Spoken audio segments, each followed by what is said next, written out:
Good morning. It is 9:06 on Super Talk 99.7 WTN. My name is Chris Hand. Mason Fleming producing. Jeff Malinoff in the newsroom, and we got a big show for you today. Yeah. You hype? Yeah. So we got a debate watch party happening October 1st. I want to get that out of the way. Yes, Tim sir. Walz versus J.D. Vance, Hop Springs and Murfreesboro.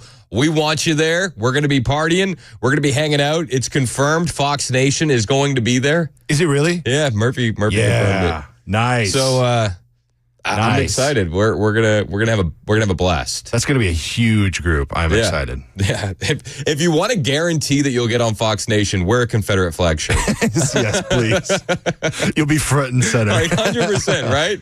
Yes. They would absolutely. With a hat with the sunglasses on. A big cheek full of dip. Like, you'll guaranteed to get on Fox Nation. Red Solo Cup to spit your spit in. Yeah, you'll get on. All right, so Biden is currently arriving at the United Nations, his last speech for the United Nations, and we're gonna cover it as live as we can. We're gonna Mystery Science Theater 3000 that thing. Yeah, we'll see if he takes over the show or not. Do you think it's going to be as bad as it was when he forgot to introduce the India's prime minister the other day? Did you catch that? No. I want to thank you all for being here. And now, who am I introducing next? He looks left. He looks right. Oh God, Who's next? that's real? Who's next? Good Lord. And about 12 seconds later, distinguished guests, the Prime Minister of the Republic of India. do you think it's going to be that bad? I hope not, just for our own I hope country's so, sake. just because for content. I mean, That's fair. I could see this happening. Where am I? It's so good to be here. Where am I? So I want to thank you all for being here. And now, who am I introducing next? Who's next? He gets angry. He does his best Bill Goldberg impression. Who's next? So wait, the 12 seconds later, is he still on stage or did he walk off? He didn't even leave the podium. Just waiting. He's just staring off into space. Trump actually was talking about Biden last night in Pennsylvania, and Trump has the right thought. Who is our president currently? What the damage that Sleepy Joe, I'm tending to call him Sleepy Joe lately because I called him Crooked Joe, but now he's not like, is he, who's our president? We don't even do we have a president? Why doesn't he leave? Why doesn't he leave? Now think of it. I called him Crooked Joe. That was very effective. It got him out of the race. I mean, You want to hear my newest conspiracy theory? Lay it on me. Okay. Kamala Harris is going to lose the presidential election. Okay? Okay. Not a conspiracy theory. That's probably going to happen. At least I think so. Could go either way. I think she's going to lose. I think so.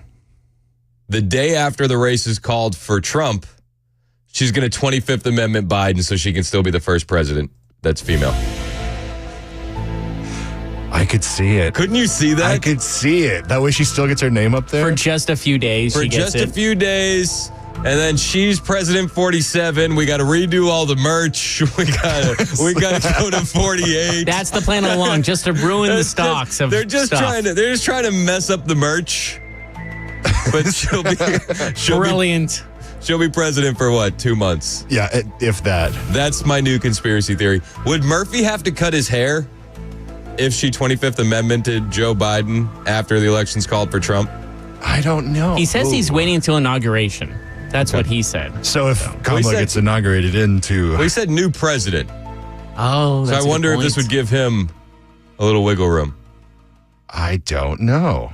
Yeah, I don't know. If that happens with the 25th, he has to cut his hair on the show. Oh, yeah, he should. That would be great. He should. It wouldn't shock me. I mean, we know absolutely. We know Kamala Harris cooed Joe Biden out of office and out of the presidential campaign. Trump talked about that last night in Pennsylvania as well. had a debate, and he didn't do too well in that debate. And they came to him and they said, you're down 21 points and you're going to lose. This can only happen to me. So I end up with somebody new. But here's the thing. All I have to do is expose her for what she is. She's a communist, okay? She's a communist. And this country is not ready for a communist and hopefully never will be, because that doesn't work. Kamala talks about all these things that she's going to do. but she's been here. Think of it. She's been here for almost 4 years, and she's not done anything. I will do this. I will do that. I will do that. What the hell? She could do them today. Yeah, he's absolutely right. You could do that today. There's reports that she's going to be going down to the border on Friday. There's also reports that they're going to be cleaning up the border on Thursday. like they often do. Whenever they make a visit, they got to tidy it up and shoo the homeless away and shoo the migrants away and get them somewhere nice, so that way she can have an uneventful visit. No word on where she's actually going. It's like when you FaceTime somebody, you've cleaned your room everywhere around except for where you're sitting. Have you done that? You ever been on a Zoom call? You're like, let me just double check the background looks good. Make sure. All right, no dirty clothes on the floor. No all right. dishes sitting there. Yeah. We're good. Okay. All right, yeah. That's essentially what they're doing for Kamala Harris if she goes to visit the border. They're cleaning up the background for the Zoom call. That's what we're getting. Meanwhile, she's got another endorsement. Kamala Harris does. You know, she got the IRS agents yesterday, and now Vladimir Zelensky is out campaigning for the Democrats, flown in on a military plane, and he wants that money coming. He's got to keep the money flowing. You gotta make the money machine go burr, as the kids say. What else is he gonna do? You know, Trump called him the greatest salesman ever. But Ukraine now, I see Zelensky is here. I think Zelensky's the greatest salesman in history. Every time he comes into the country, he walks away with $60 billion. Billion. That's fundraising. Walks in with $60 billion. He wants them to win this election so badly. But I would do differently. I will work out peace as president-elect. If I win this election, the first thing I'm going to do is call up Zelensky and call up President Putin, and I'm going to say, you got to make a deal. This is crazy. Yeah, you do. You have to make a deal. You have to. Ukraine is not winning that war. We can continue throwing money at it, and there's a line in the sand, right? Like on how much money we throw, how much help we give them, and once you cross that line, you're in World War III territory. That doesn't seem like a fun idea. I don't want to send our sons and daughters here to go fight in World War III because of a war that really doesn't affect us at all. I said this when I started my show. You know, this is like a year and a half ago, but it still rings true today. What major American city would you trade for Kyiv? You know, would you defend Kyiv only to have a nuke go off in Boston or San Francisco? Like, you can say negative things about San Francisco. I still wouldn't trade it for Kyiv. And if you keep going down that route with Zelensky, you're staring down the barrel of World War III. We're already staring down the barrel of World War III. Joe Biden is now addressing the UN, and we're going to go to him live. Can you pull Joe Biden up for me on the television? Toward war. America was at war in Vietnam. At that point, the longest war in America's history. Our country was divided and angry, and there were questions about our staying power and our future. But even then, I entered public life not out of despair, but out of optimism. The United States and the world got through that moment. It wasn't easy or simple without significant setbacks. But we go on to reduce the threat of nuclear weapons through arms control. Sounds like he's got marbles in his mouth. Go on to bring the Cold War itself to an end. Israel and Egypt went to war, but then forged a historic peace. We ended the war in Vietnam. The last year in Hanoi, I met with the Vietnamese leadership.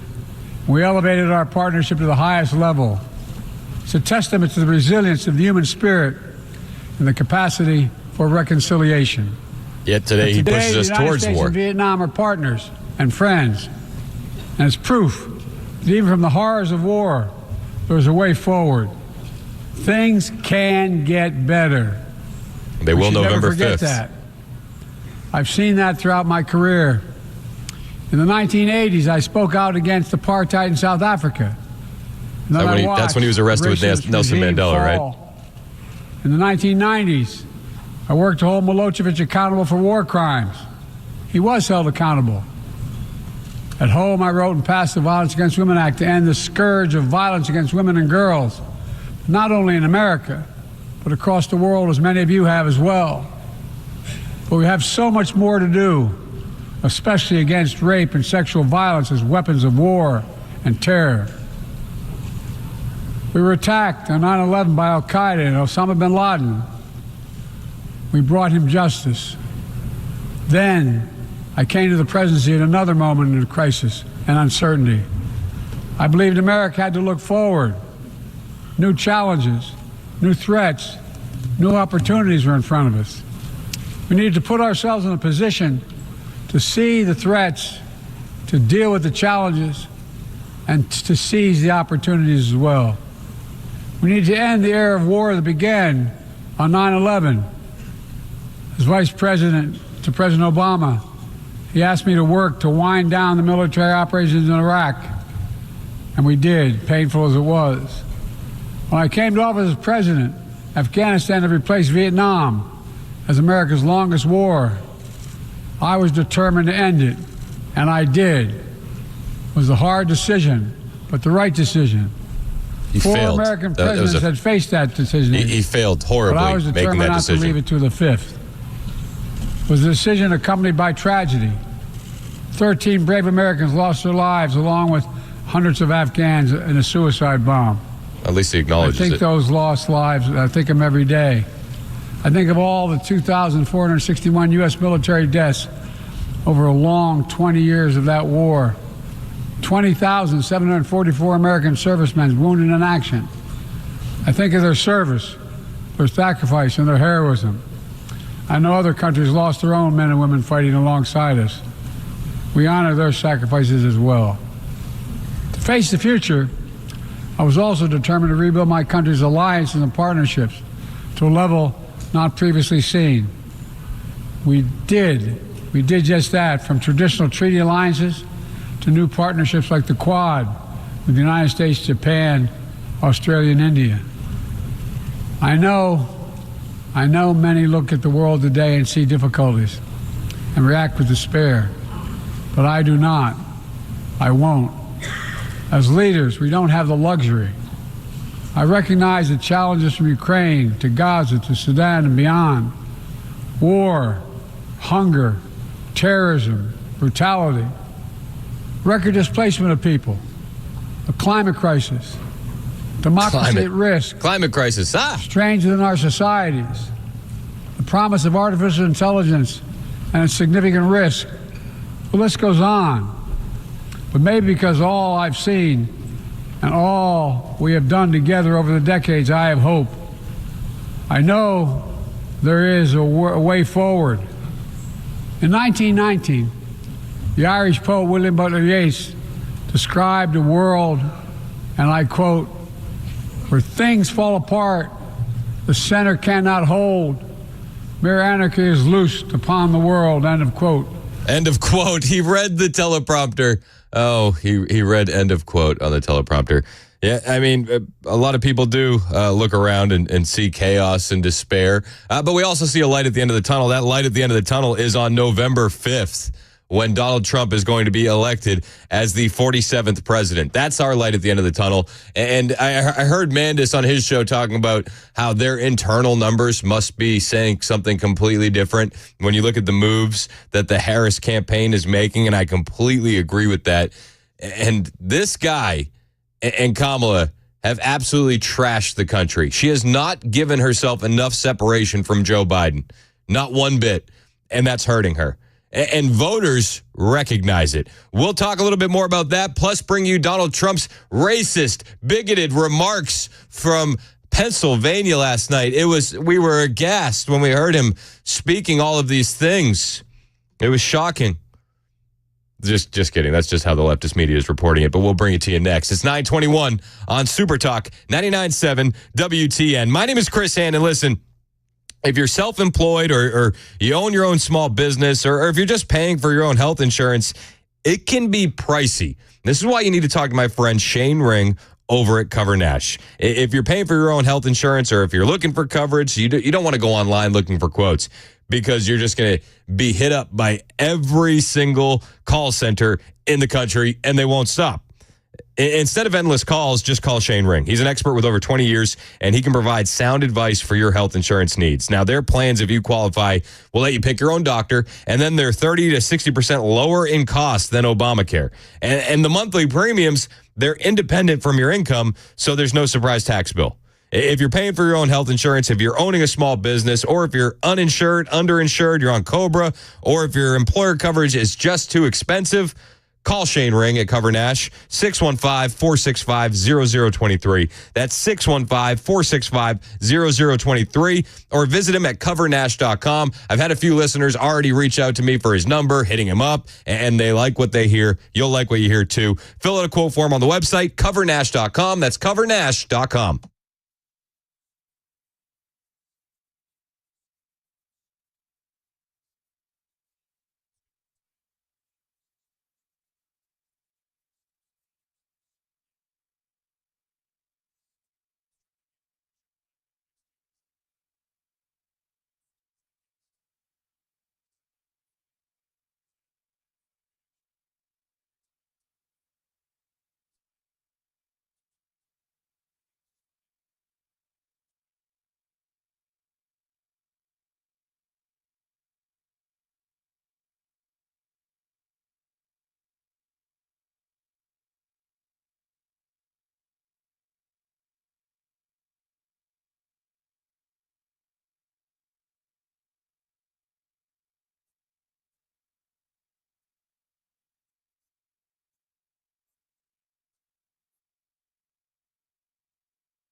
Hey, what's up, guys? This is Matt Murphy for Members Nutrition. I want to tell you about the Members Nutrition difference, and I want to encourage you to go over to the Members Nutrition website. Number one, they believe at Members Nutrition that they can sell vitamins and supplements at a lower cost point, and they're doing it every single day at membersnutrition.com. Number two, they want to make these products right here in the United States of America, not from some overseas company, and they do that every single day. I encourage you to go to membersnutrition.com. You'll get 50% off your purchase price at checkout. You don't have to put in any codes. Just go to membersnutrition.com. Once again, membersnutrition.com.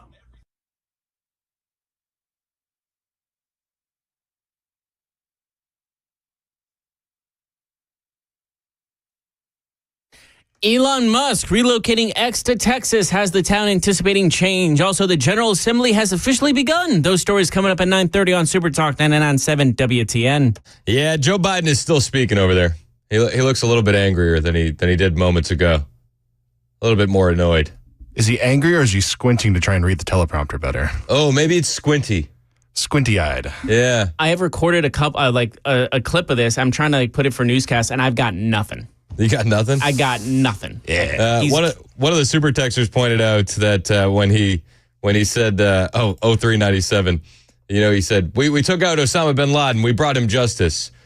0397 said, I recall Joe having nothing to do with bringing Osama bin Laden to justice. Yeah, fact check, true. He didn't want to do the raid, right? Yeah, he was completely against it. Yeah. Hey, never let your past actions get in the way of a good talking point, right, Joe? Classic. Wait, is he saying that he didn't want to get involved in foreign affairs? And isn't it brought him to justice, not brought him justice? Isn't bringing him justice a good thing? Well, I guess. I'm nitpicking, obviously, but I don't know. I could go either way.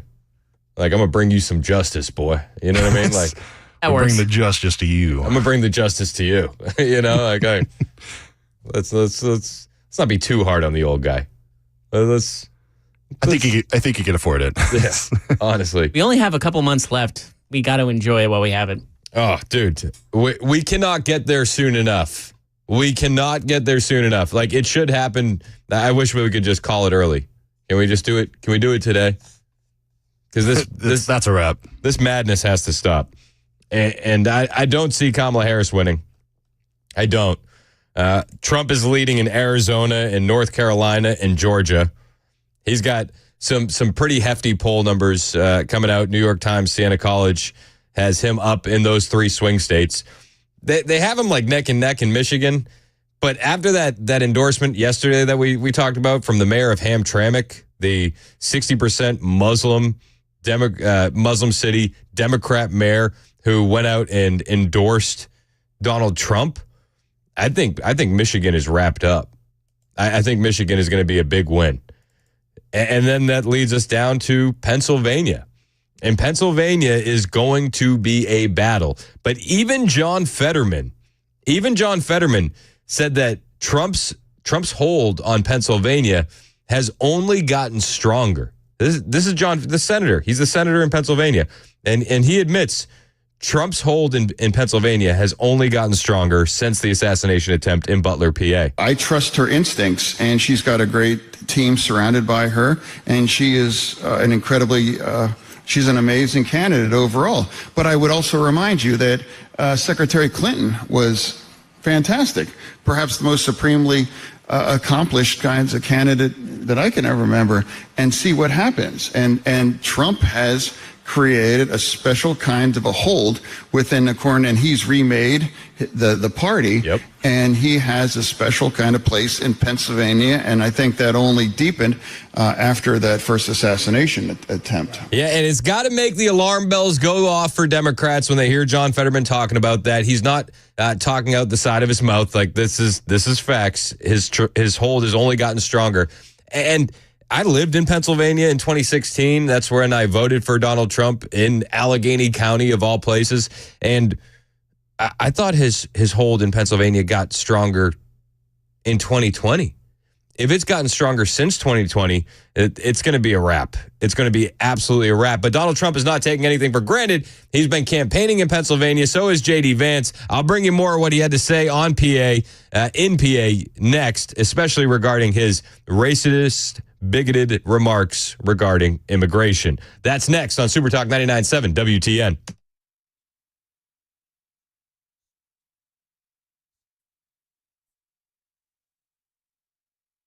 It's 9:30. I'm Jeff Malinoff with your top stories. It is 75 degrees. It's going to be raining throughout the rest of the hour and probably on from that full forecast in 5 minutes. Elon Musk is moving X headquarters to Bastrop, Texas, with citizens of the small town divided on the impact. Here's ABC's Jim Ryan. Elon Musk is relocating the headquarters of his social media site X from San Francisco, population 800,000, to Bastrop, Texas, a town of 11,000 southeast of Austin. Resident Eric McDonough says Bastrop already has absorbed some of the capital city's traffic. Some days it's 8-minute drive for me to work, and some days it'll turn into a half-hour drive. His neighbor Thomas Bradley says the benefits of hosting X will outweigh the drawbacks. In other words, welcome, Elon Musk. We're glad to see you here. Jim Ryan, ABC News, Dallas. In New York, President Joe Biden spoke to the UN for the final time as president and discussed ongoing conflicts overseas. I recognize the challenges from Ukraine to Gaza to Sudan and beyond.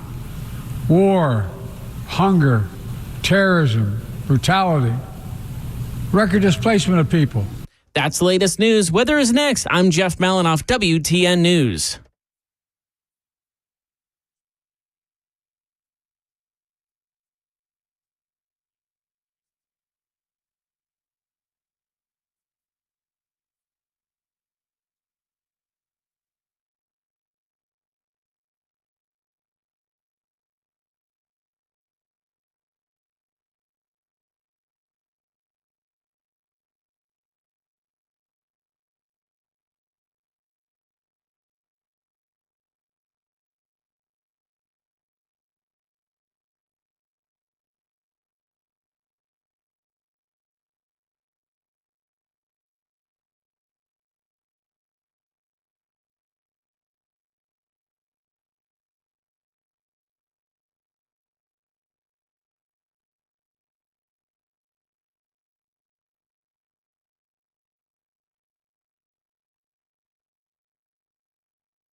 9:38 on Super Talk 99.7 WTN. My name is Chris Hand.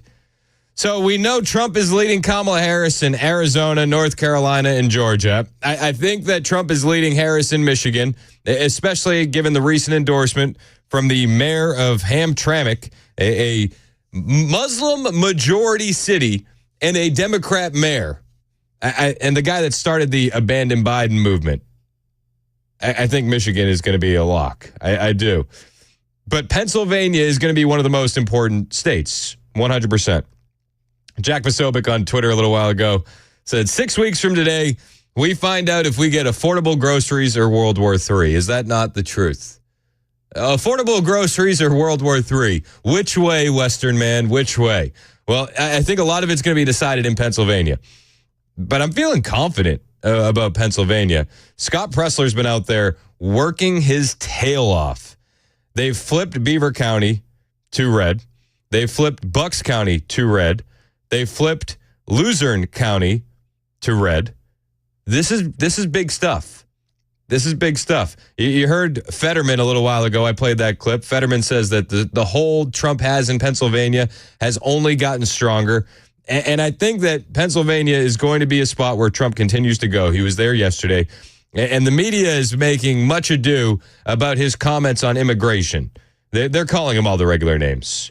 Bigot, racist, all the things that they've basically said so many times that just like runs off our back like water on a duck, you know?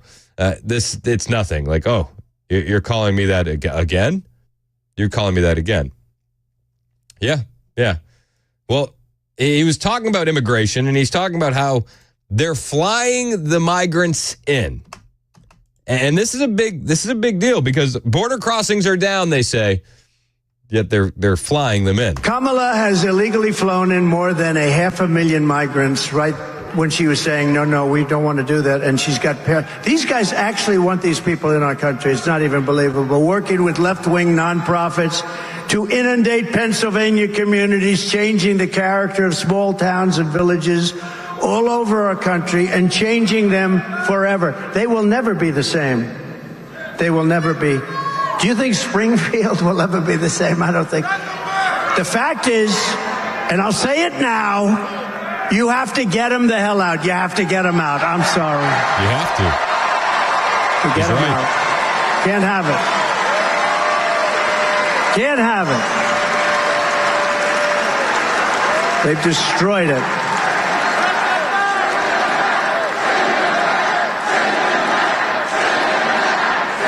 And then the crowd chants, send them back, send them back, send them back. The majority of Americans support the plan for mass deportations. That's just a fact.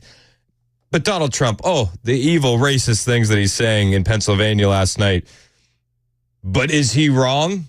Is he wrong? Is he wrong in what he said? Springfield, Ohio will never be the same. Imagine being a Springfield resident and thinking that you're going to have a reasonable, timely solution to your problem in Springfield, Ohio. This is what you would have to do. You'd have to start a petition. Then you'd have to get signatures. Then you'd have to go through due process with your completed petition while being hampered by the existing power structure in every possible way, every step of the way. Then you'd have to remove the current council, elect your own replacements, then at very last pass a resolution to remove the Haitians, which would then immediately get you sued, probably for free by people like the SPLC or, equivalent lawyers. Then that would probably go all the way up to SCOTUS, and you'd have to wait a few more years to get through all those appeals, get to the Supreme Court, and then even if you get a favorable decision, it would be years down the road. Years down the road. Springfield, Ohio will never be the same. Never. Never. And it's not just Springfield, Ohio. They're dealing with this in Pennsylvania, in Charleroi, which is a small town of about 4,000 people. And Donald Trump brings up Charleroi. And not far from here, the 4,000-person town of Charleroi. Do people? Charleroi. In Charleroi, Pennsylvania, has seen a 2,000% increase in the population. It's insane. Of their town. Do you know that, right? They have all Has your town changed slightly? Where are you from, Charleroi? Put up. Okay, good. I just took a picture with that handsome guy. So, would you say your town has changed just a little bit over the last couple of months? It's like, is it a different place? Totally different place? It's what? It's completely different. Where are the other people that started screaming about Charleroi? Where are they? Okay, has your beautiful town changed? Yes. It's you can't do it. No, you can't. And I love that he brought up Charleroi. Charleroi doesn't get as much attention as Springfield, Ohio, because it is a small town, 4,000 people. But a 2,000% increase in Haitian migrants? What?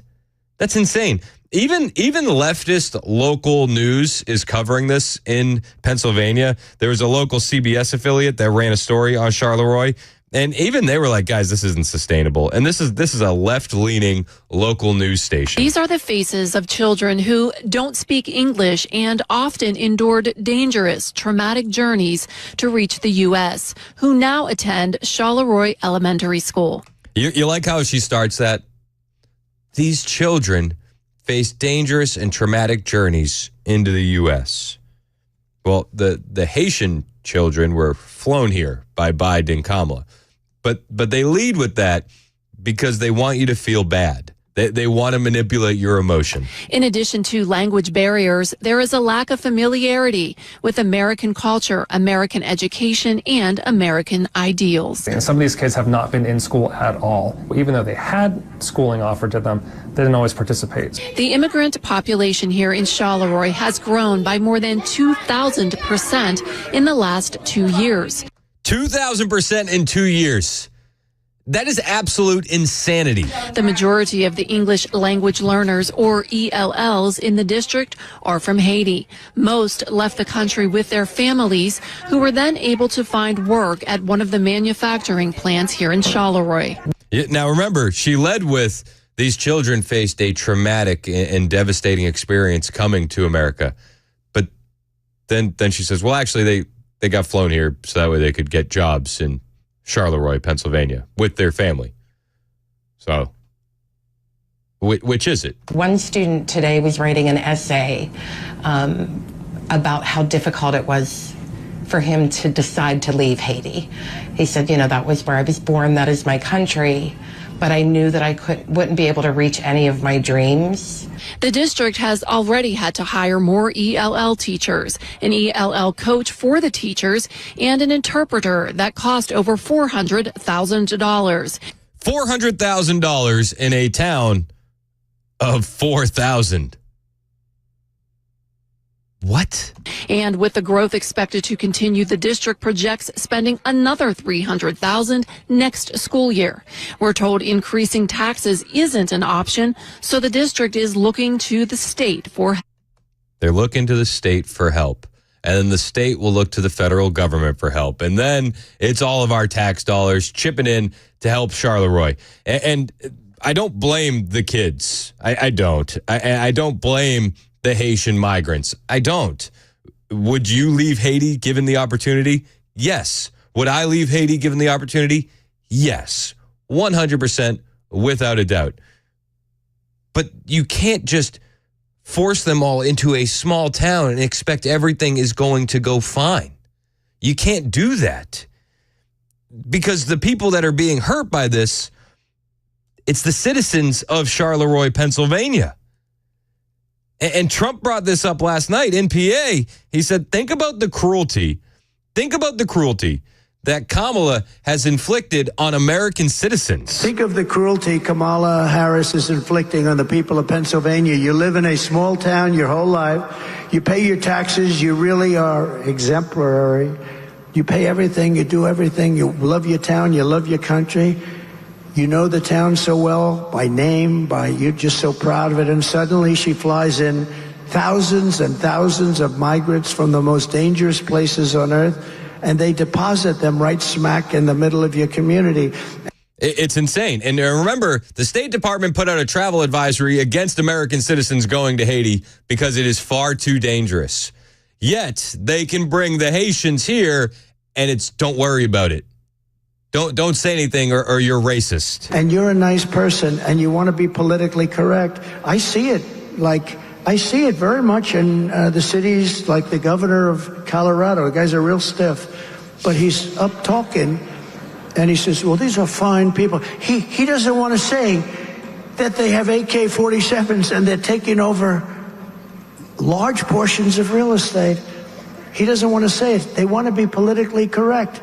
It's happening in all of these towns that we're talking about because the mayors are afraid, and they're afraid politically, too. They don't know, am I supposed to say this is good? Yeah, you are supposed to say this is good, or you're going to get demonized by the mainstream media. You'll get demonized by the leftists in the government, and then if you're a Democrat and you speak out against it, well, you're going to have to switch parties if you want to continue a career in politics. That's just how it goes. That's how it goes. And Trump goes on to say even the Democrat mayors that say it's great, they know that what they're saying is BS, but they can't say anything otherwise for fear of what could happen to them in their careers for speaking out against this. And Democrat mayors, every one of them is saying it's a wonderful thing, and not one of them believes it. But they're afraid to go against the stupid party that's in Washington. Yep. So now your schools can teach because they can't teach because the majority of students don't speak the language. The housing market is destroyed. Crime is rampant. The jobs are taken by migrants illegally imported to our countries. Your school classes, you can't get in. You can't get into your hospitals. Nobody can get into the hospitals. They're driving to hospitals 300-400 miles away. The media is desperate to stop us from having this conversation. The fake news, look at all of them. They have a lot of people. They have some of the big ones. They have some of the big ones. Wow, oh, that's very impressive. No, they have some good ones, too. But that's exactly why we must have this conversation. We have to have it. Because the media doesn't want to talk about it. No, the media doesn't want to talk about it at all. The media doesn't want you to talk about it. That's why they call you names. That's why they shout you down. That's why they try to silence you. That's the plan. Don't talk about it. It's not happening. And at the same time, it's a good thing that it's happening. I'll bring you more from Trump in Pennsylvania on the way. Plus, J.D. Vance echoing a lot of these same sentiments while he had a stop in North Carolina. It's 9:51 on Super Talk, 99.7 WTN.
Massive storm in Florida affecting coastal Florida. Also, Ukraine President Zelensky has a message for Americans. Those stories coming up at 10 a.m. on Super Talk 99.7 WTN. Is the message vote for Kamala and give me money? Pending. I didn't want to listen to it, but I can listen to it for you if you want me to. Okay, listen and get back to me. I'm looking forward to his message. Stand by. It's got. I bet you Smart Money says vote for Kamala and give me more money. That's what I would bet for. Just looks like a little kid with his hands up. Just give me. He's the Bernie Sanders meme. I once again come back to you asking. Donald Trump yesterday in Pennsylvania made a promise once he's elected. All migrant flights will stop. Yeah, you heard me correct. Donald Trump said all migrant flights will stop if he is elected president. If Kamala Harris wins this election, she will flood Pennsylvania cities and towns with illegal migrants from all over the world. And Pennsylvania will never be the same. You will never be the same. When I'm president, all migrant flights to Pennsylvania will stop immediately. By the way, all migrant flights. Not only to Pennsylvania, everywhere. No, but how about they get caught? You know, we just found that out a few months ago. They're saying, no, we're fighting. In the meantime, people are just pouring in. No, we want to do it. And then we learned that the airplanes are flying. That means that, it's just a big con job. Yeah, big con. The long con. I've actually been on the super text line. Do you remember Jeremiah called in yesterday? Yeah. A liberal. I was grateful that he called in. But he's trying to fact check me on Springfield, Ohio by bringing up HBO's John Oliver show, which is it's a comedy show. So known for its facts. Bold strategy for him. Let's see if it pays off for him. He said, so the facts that they lay out, you're going to ignore because it doesn't fit your narrative. Isn't this what Democrats do? I said, no, it's a comedy show. And he gets debunked all the time. And he said, it's like you told me, you need to get out of your echo chamber. And then he blamed Republicans for the damage in Springfield, Ohio. And I ended with one text, and he hasn't responded yet. I said, Republicans didn't drop off 20,000 Haitian migrants in Springfield. Wasn't them. Republicans are promising to end the flights if Trump is elected. He made that promise yesterday. When I'm president, all migrant flights to Pennsylvania will stop. All migrant flights. And he said Pennsylvania because he was in Pennsylvania, but he meant all migrant flights. Another reason to vote for Donald J. Trump. J.D. Vance was in North Carolina yesterday campaigning as well, talking about illegal immigration. I'm going to bring you those clips next. J.D. Vance has just been on absolute fire. You're going to want to hear this. Hang out with us 10 o'clock on Super Talk 99.7 WTN.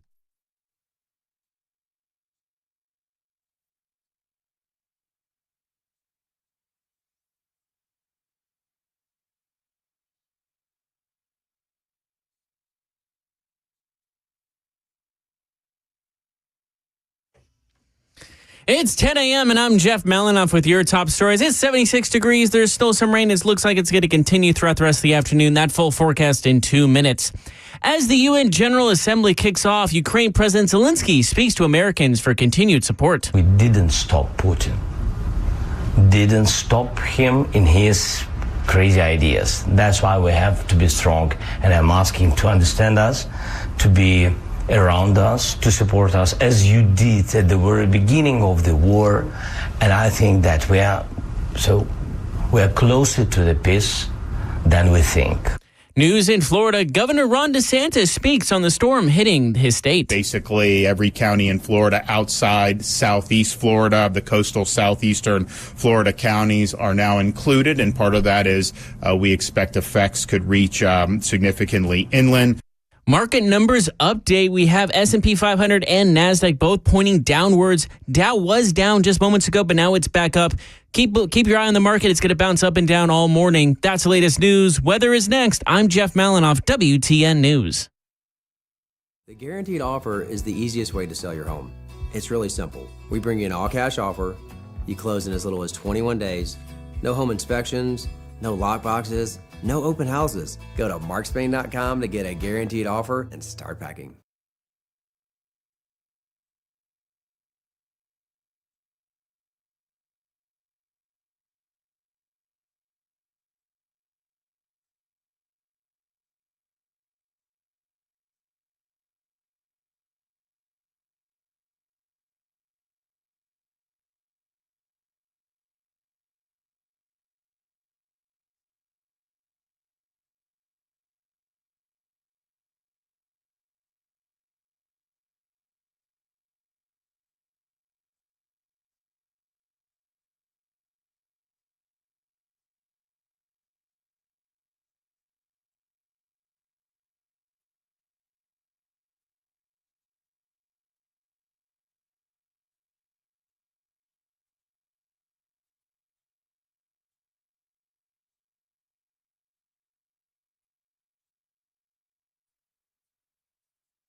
And not far from here, the 4,000 person town of Charleroi. Do people,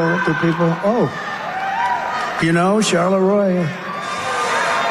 In Charleroi, Pennsylvania, has seen a 2,000% increase in the population of their town. Do you know that, right? They have has your town changed slightly? Where are you from, Charleroi? Put up, okay, good. I just took a picture with that handsome guy. So would you say your town has changed just a little bit over the last couple of months? It's like, is it a different place, totally different place? It's what? It's completely different. And that is the result of the Biden-Harris administration. That will be more of the same if Kamala Harris is elected. Small towns being overrun by migrants that they're flying into the country in the dead of night and dropping them off on street corners while giving them plenty of money to drive the rent prices up in your neighborhood.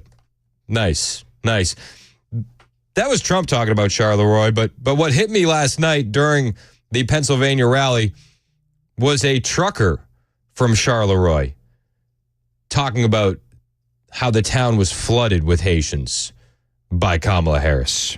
My name's Ernie. I'm here as a representative resident of the small town of Charleroi, PA, which you may have heard on the news here recently. Over half of our town is now filled with Haitian immigrants and illegal immigrants brought into taking our jobs away. Now, I want to point out that Trump didn't bring out Oprah. Trump didn't bring out Taylor Swift. Trump didn't bring out a celebrity friend, of which he has many. He brought out a trucker from Charleroi to tell Americans and the people of Pennsylvania exactly what it's like when Kamala Harris floods your town with Haitian migrants.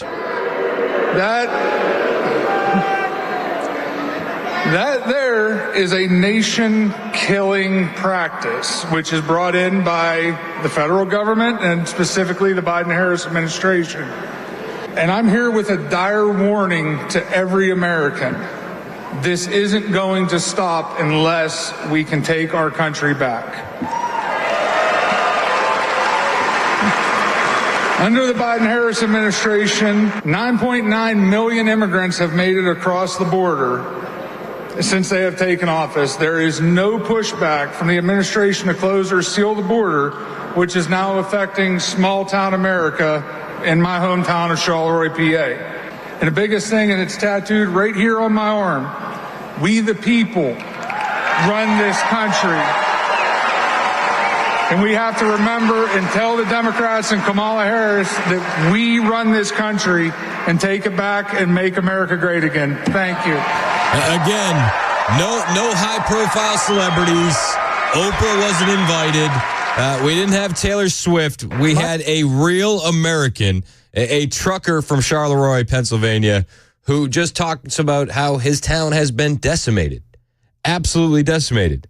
The mainstream media, they're going to call Trump a racist, a bigot, all the names under the sun for what he had to say about what's happening in these small towns where they're flying in Haitians in the dead of night. But they're not going to cover what this average American had to say about the town. They're not going to do that. And that's by design. It's by design. J.D. Vance was discussing this yesterday as well in North Carolina. And he's like, listen, they're calling us bad people for being upset over the state of the border. And that's not okay. And our message to Kamala Harris is, how dare you call people a racist for wanting to close down that wide open border? Our message to Kamala Harris is, how dare you call the citizens of your own country bad people because they don't want a flood of illegal migration in their country? Kamala Harris, how dare you attack the citizens of your own country for not wanting their children to die of fentanyl overdoses? Kamala Harris, how dare you call the citizens of your own country bad people? You're a bad person for causing this border crisis. We are not bad people for complaining about it. He's absolutely right. We're being called names for bringing up facts, for discussing issues that are actually affecting families all over this country. But you can't do that or you're a racist and a bigot. and they won't even hear out the complaints of your average American citizens. We'll do that here. 615-737-9986. Eric in Morristown, a good friend of the show, wants to talk about immigration. What's up, Eric? Hey, good morning, man. Thanks for taking my call. Real quick, he's talking about, I can't remember the name of that town. In Charleroi. Charleroi, okay. People ought to look at what's going on in Lancaster, Pennsylvania. Amish country is going on over there. I had an uncle that used to live out that way. It was beautiful back in the day. Now it's just, apparently, it's got Somali, quote-unquote, refugees, Haitian refugees, other people from the Islamic world being sent there. Well, to me, the administration is purposely putting cultures together. They're in diametric opposition to each other in an effort to cause tension. What's going on? Amish country, everybody, land of buggies. Go over to was it Reading and what was the other place? Franklin and Marshall University used to be out that way. It was just small town Pennsylvania back in the day. It was just totally awesome. It's being ruined. But bring it back to Tennessee. I think people should check into what's called the Tennessee Immigration Refugee Resettlement Coalition, the TIRRC. It's headquartered in Nashville, by the way, and it touts everything they want to do. They've been around since 2003. You just do a little internet research and find this stuff. Been around since 2003, and they're lobbying this, they're lobbying that, to help immigrants be incorporated into the Tennessee quote-unquote community and empower them. Empower them to do what? Yeah. I thought there's nowhere on any of these websites to say, hey, here's what you need to do to become a naturalized U.S. citizen. Here's the steps you got to go through. Here's the Department of State website. Here's the Citizenship and Immigration website. None of that's on there. Okay, and living here in eastern Tennessee, I'm an hour ahead of you guys, so I get the bad news first. But here's what's going on here in this neck of the woods. No one in the GOP is talking about it at the local level, at the state level, even at the federal level. And here's the game plan, in my opinion. And maybe other people have addressed this, and I apologize if I'm sounding redundant. The powers that be are not necessarily looking to change the culture of the United States and the American experience. They're looking to increase congressional representation coupled with the census, taking of a census, and then for every 100,000 people, I forget, was it 500,000 people, 100,000? I forget right now. They're slated another seat in Congress as a congressional representative, let alone the Senate. And they're going to have to, just have two senators from each state right now. But that's the long game. Yep. So stemming this tide of flights and pole vaulters and track stars coming across, the border, the southern border, if you will, let alone into our airports going on. That's, how should I say, that prevent defense should have been a long time ago. We're behind the United States is behind the power curve on stopping this, because all you got to do is have a child in American soil and an American territory or an American base, and that child's an American citizen, and subsequently we lead to what everybody's been talking about, chain migration going on. Yep. In this little town here, this was built as a small town. In 36 months, this place is almost completely changed. And I'm of the opinion that there's certain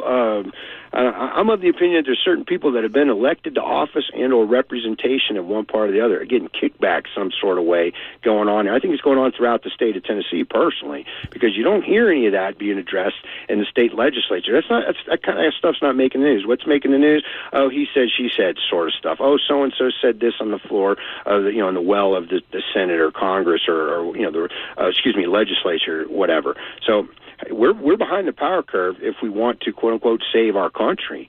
I think, I just doing some internet research. We got people in the local not-for-profit immigrant community.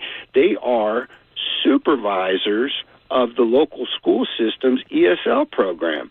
Yep. Since when did a not-for-profit person? They're not a part of the government. They're not a government employee. They're not a servant of the people. They're only going to serve their benefactors, if you will. So I think we're behind the power curve, brother. And there's going to be people call this a conspiracy theory or whatever. It's just being proven fact after fact after fact. This deny and counter accuse. That's 1990s politics. That's early 2000s politics. So people need to get over and put their big boy pants on and start, I don't want to say standing up for the United States, but they need to start making their voices heard other than bickering on Facebook back and forth or Twitter. Yeah. I can keep going, bro. I can get fired up on this. But, yeah, people should check into the Tennessee Immigration Refugee Resettlement Coalition. You can read all about what they do, and you read read between the lines on they're out to liberate the immigrants and this, that, and the other. And then, but there's no link to immigration citizenship, how to become a citizen. There's none of that. Everybody's heard the story of locusts and the ants, and that's what I think we're living through right now. So anyway, thanks for letting me vent, dude, and I appreciate your show, man. You have a good day, dude. Hey, man, I appreciate you calling in all the time, Eric. Appreciate you, man. Let's go to Angarad from Hendersonville, and I believe I've had you on the show before, and I'm probably mispronouncing your name. Is it Angarad? It's Angharad, yes, Angharad. and good morning. Thank you for having me back on. Thank you. Yes, ma'am. So you're a legal immigrant to America, and what you see going on is it's kind of putting a pit in your stomach. Yes, I actually had 3 points. My first point was when I was growing up in the Middle East and when I was an adult and working over there and looking at what was going on in America, I was like, oh, look at those people. Oh, isn't that, that's not looking good or that's bad. And I was like, oh, that's never going to happen to me kind of thing. Came to America and I had, grandiose ideas about what it was like living in the Bible Belt, which, by the way, I do not believe that I am living in the Bible Belt because it doesn't feel like it. And it wasn't such a long time ago. My neighbor, she orders, free-range eggs and she leaves it on the street in a cooler.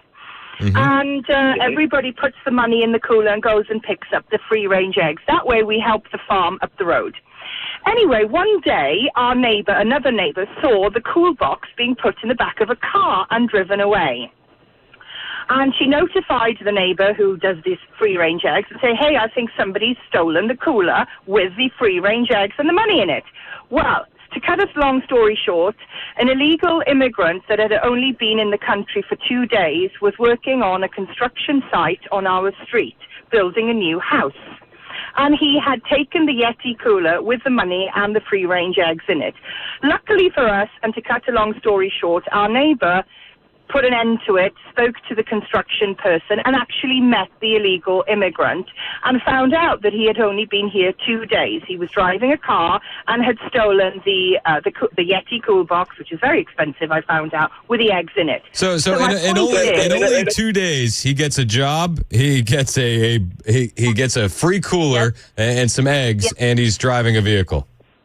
Yes, and my point is that all those years ago, I was looking at the TV and saying, oh, look at America, look what's happening there. Holy moly, it's on my street. Yep. And the other point I was going to make, 2 points. There is no country in the world, and I've been around the world many, many times, that is more generous than the United States. The people, the hospitality and the money, the aid that you distribute around the world is in one way fantastic and in another way it's quite horrific because not all of the aid is going to the people. It's going to the politicians and the gangs that are siphoning it through bankers in suitcases, to offshore bank accounts.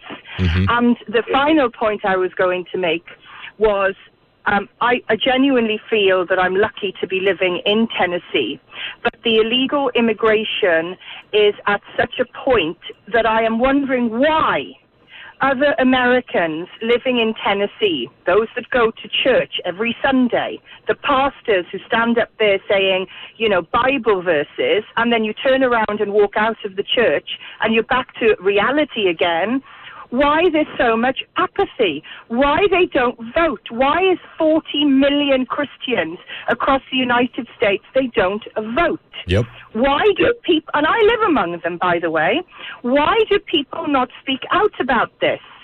Why is this so, why is like a curtain that comes around them? They don't want to talk about politics, they don't want to talk about illegal immigration. If you go into Ross, 9 o'clock, on a Monday morning, you are the only Caucasian English speaker in there.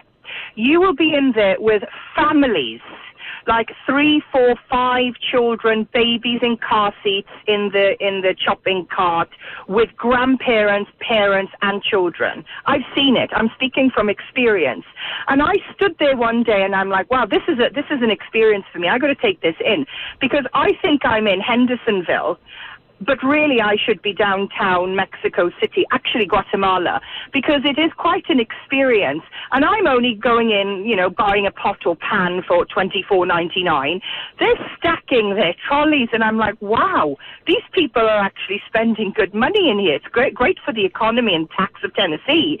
But where do they get it from, and why are the children not in school, and where have they come from? Because they all speak English. Now, another point I want to make. Most people say, well, how do you know they're illegal? Like, I'm a racist or something. Most people, when you enter the United States and become a citizen, you speak English, or you definitely speak Pidgin English, because you've been waiting to come here for such a long time. They've interviewed you in the major languages in the world. And by the time you get here, you can speak English, certainly as a younger person. If you're 78 years old and you've come from, let's say, China, I don't expect grandmas to be able to pick up the English language. But if you are under 40 and you've come from Central or South America and you still speak Spanish while you're here, and I'm using that as an example, you are illegal, because there's no way on earth you have not been able to pick up the English language. Yeah, I'm with you, and I appreciate your call, Anharad. Thank you so much. To your point on why Christians don't vote, I think that there's been a mixture. I think it's demoralization. I think it's fear. And I think it's a lot of pastors not actually preaching in the word. Pastors are too afraid to call their congregation sinners because they don't want to lose the dollars and they don't want to lose the butts in the seats. Then they're more concerned about that than they are about preaching the word. And we've seen that. Yeah. We've seen that across the church in America in so many different ways, so many different times. But you can find good ones. I got a good one in Murfreesboro. You're welcome to join us at Pastor Alan Jackson's church whenever you want to come. There are good ones out there. There are. Oh, I found a good one in Gallatin with Pastor Clay Baggett. He's excellent, and he does go there, and he does try and inform his congregation that you have got to vote. It's part of being a good citizen, but there is a lot at stake. This is the most important election that the United States will ever have in my lifetime, and it is going to affect the globe. Yep, you're absolutely right, and I appreciate the call. And I've seen so many videos online of people from different countries saying, like, guys, the world is watching you. Make the right choice come November 5th. And Lord willing, we will. It's 10:22 on Super Talk 99.7 WTN.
Tennessee Drivers Union on strike. Also, Biden making last remarks to the UN as president. Those stories at 10:30 on Super Talk 99.7 WTN. Thank you, Jeff. It's 10:26 on Super Talk 99.7 WTN. I'm Chris Hand. We've been talking a lot about immigration, and it's just it's an easy topic to discuss. A lot of people want to weigh in on it. 615-737-9986. And I appreciate you guys calling in. J.D. Vance, though, in North Carolina, man, he was knocking it out of the park. You know, they want to say we don't have compassion. We're not caring enough about the migrants. But when illegal alien kids are dropped off in massive numbers in small towns, who's suffering? J.D. Vance made this point yesterday in North Carolina. Hang on one second. Sorry, my computer's being weird. This is J.D. Vance in North Carolina. We've got local services, local schools, even in this state, even some of our small towns in the state of North Carolina, where they've had a massive influx of children who don't even speak English. And I've got nothing against those children, by the way, but when you drop a bunch of kids into our rural school districts that don't speak English, then who suffers? It's the children in those districts who deserve to get a good education and aren't because of Kamala Harris's policies. And I happen to believe that we are, my friends. I think that we're the most compassionate country in the whole world, and I don't want to change that. But for American leadership, our compassion must start with American citizens. It must start with people right here at home. Yes, exactly. We have to put our oxygen mask on first as American citizens. We have to. But you got to care. You got to be compassionate. Is it compassionate when young kids are being drugged by cartels to get them over the border? Because this is what's happening every single day at the southern border. So we're hurting American citizen kids when we fly them in, and then we're being compassionate for illegal alien children as they're being drugged across the border. It's insane. There are stories like this that pop up all the time. Sources within the El Centro sector say another incident took place involving suspected drugged unaccompanied children just 2 days after another case. This time it was two kids from Mexico, 4 and 8 years old, being smuggled by a U.S. citizen with extensive criminal history who had Navajo birth certificates in her possession that didn't belong to the children. Sources say she crossed through the San Luis port of entry on foot in Arizona. She was picked up in a vehicle traveling north. They were stopped at a Border Patrol checkpoint in California Wednesday night. Sources say the children were drowsy and had been given a sleep aid. A bottle of liquid melatonin was next to the children in the vehicle. One of the children is currently acting as a material witness against the driver. According to sources, the other child was turned over to HHS ORR. These stories are happening every single day, and you don't hear about them because the media is pushing the narrative of you need to be compassionate and caring. We need to help people. What about these kids that are dragged across the border drugged? But what about that? It's horrific what's happening on the southern border. So when they tell you need to be compassionate, compassion for who? Because all I see is pain and hurt on both sides of this equation. And they can try and gaslight us and say that we're bad people and call us bad names. But this is what we're dealing with. This is what we're dealing with. And this is what we're voting against. We don't want this stuff to continue. We don't. And hopefully come November 5th, it won't. We got more on the way. I also have some updates on the assassination attempt against Donald Trump. We'll do that next. Hang out with us. It's 10:30 on Super Talk 99.7 WTN.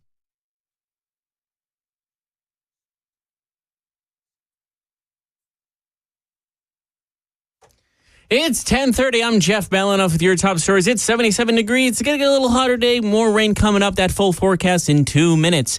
In New York, President Joe Biden speaks for the last time as president in front of the United Nations during the General Assembly. This is the fourth time I've had the great honor of speaking to this assembly as President of the United States. It'll be my last. I've seen a remarkable sweep of history. News in Nashville. For the second time in September, the Tennessee Drivers Union will strike outside of Nashville City Hall. Hundreds of drivers are expected to march Tuesday afternoon to Public Square Park to voice their demands to Mayor Freddie O'Connell and members of the Metro Council, as reported by WSM Channel 4. Union members are demanding better pay, banning out-of-state drivers, setting a 9 p.m. end time for use of scooters, and expanding the rideshare lot at B&A. The group also requested cleaner restroom facilities at the airport. As part of their newest strike, union drivers will not be taking rides from 2 p.m. Tuesday through Friday evening. That's the latest news. Weather is next. I'm Jeff Malinoff, WTN News.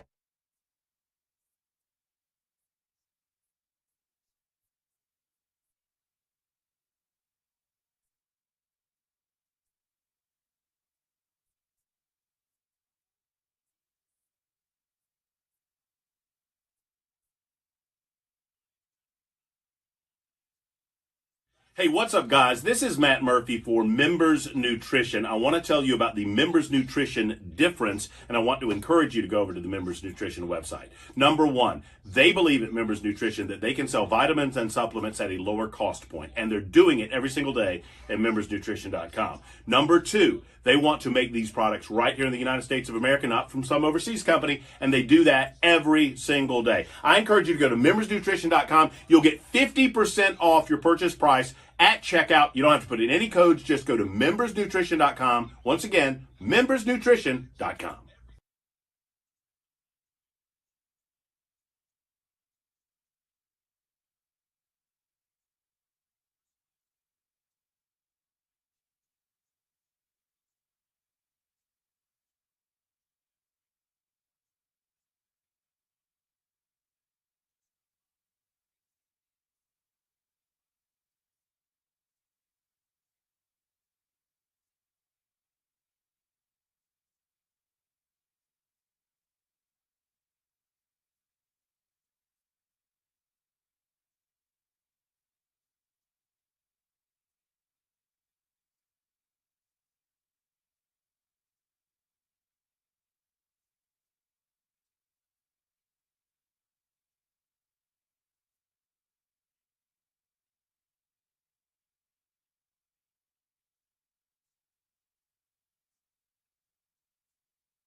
.34 on Super Talk 99.7 WTN. My name is Chris Hand. I'm just finishing a text here to a pastor that listens who can't bring himself to vote for Donald Trump.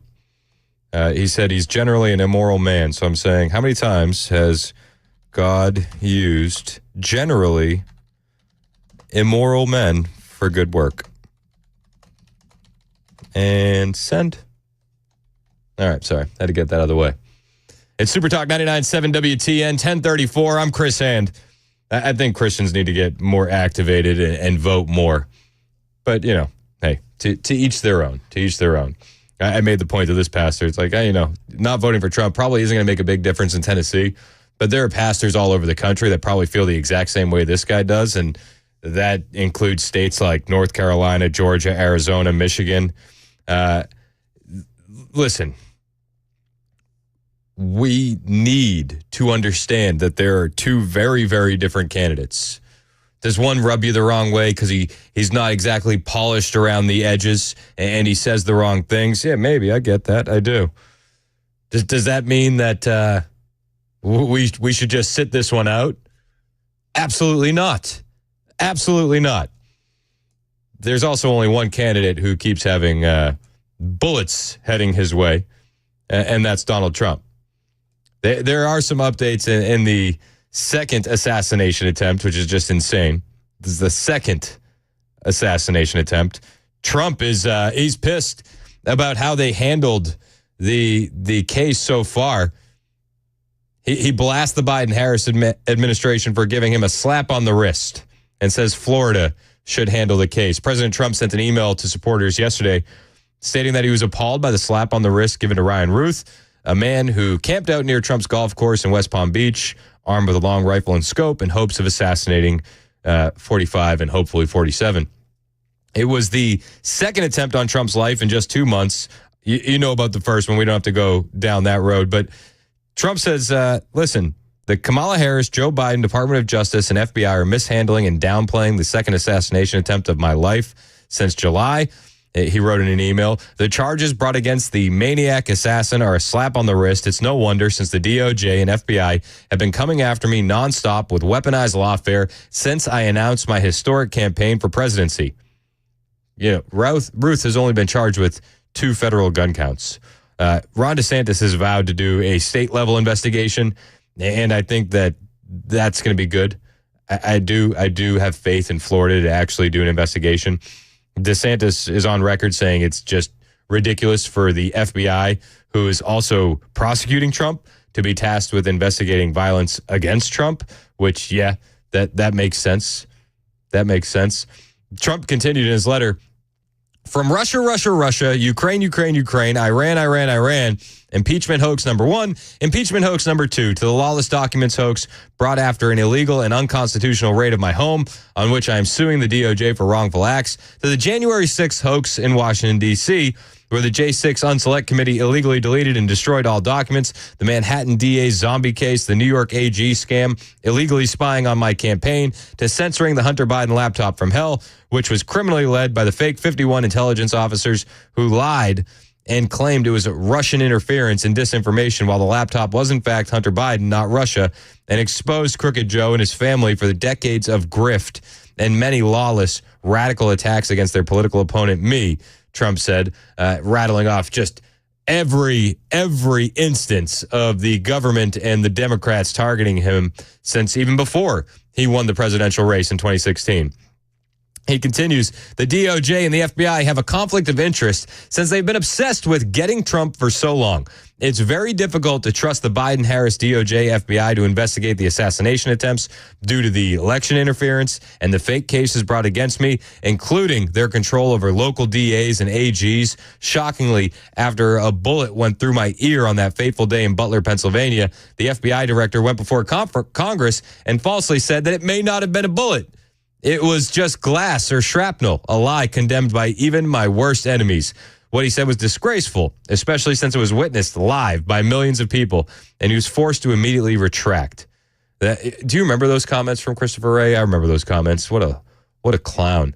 He said, if the DOJ and the FBI cannot do their job honestly and without bias and hold the aspiring assassin responsible to the full extent of the law, Governor Ron DeSantis and the state of Florida have already agreed to take the lead on the investigation and prosecution. Florida charges would be much more serious than the ones the FBI announced. The truth would be followed wherever it leads. Our justice system is corrupt and discredited, especially as it pertains to the 45th president of the United States, Donald J. Trump. Let Florida handle the case. Yeah, Florida should handle the case. We're seeing the FBI, the DOJ, releasing the letter yesterday that has a bounty in it, $150,000 to anyone that could finish the job.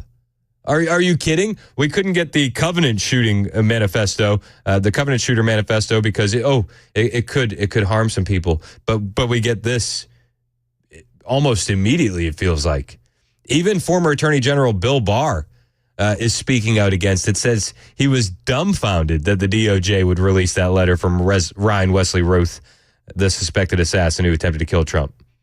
Barr put out a statement to Fox News on the decision to release the contents of the letter. The DOJ says it received through a witness as a rash decision in light of the 2 assassination attempts. A rash decision seems light. But, this is where we're at. After they released the letter saying anyone who could finish the job would get $150K. Barr says, I was dumbfounded that the DOJ made this public this morning. The contents of the letter that Ryan Ruth left with an acquaintance prior to the attempted assassination attempt of former President Trump, Barr said in a statement. Barr added that releasing the letter served no purpose other than to risk inciting further violence, and pointed out that the DOJ could have redacted inflammatory material in the letter. He goes, even if the DOJ thought it was important to provide the letter to the court, it could have been redacted. It could have been submitted under seal. It was rash to put out this letter in the midst of an election during which 2 attempts on the life of President Trump have been made. Yeah. Rash. Rash decision. Reckless. Dangerous. Don Jr. Is also calling out the Justice Department for releasing that letter, putting a bounty on his dad's head. He said, WTF. Why is Kamala's DOJ publicizing Ryan Wesley Ruth's putting a bounty on my dad's head? I think that's a good question. He released that on Twitter. It's insane. It makes no sense why they would release that. Unless you go down some dark alleys of thought, right? Which it's hard not to. It's hard not to think about that. I've thought about it. I know you probably have too. Laura Ingraham had a great segment on this last night. Her guest, she had Matt Whitaker, who's the former acting attorney general, and James R. Fitzgerald, who's a former FBI profiler. And she asked Matt Whitaker, does releasing the bounty in the letter make any sense at all? Like just even a little bit of sense. It makes no sense. In fact, it's incredibly dangerous, irresponsible, and shows a really poor judgment being exercised by at least the U.S. Attorney's Office, but most likely all of the Department of Justice. They could have redacted that information. They could have submitted it in camera or had a hearing outside of public view. But this information to be out there was purposeful, and that makes you kind of question all of these decisions, because they always seem to make the decision that harms President Trump the most. Yeah, it just conveniently always ends up that way, right? Just happy little accidents.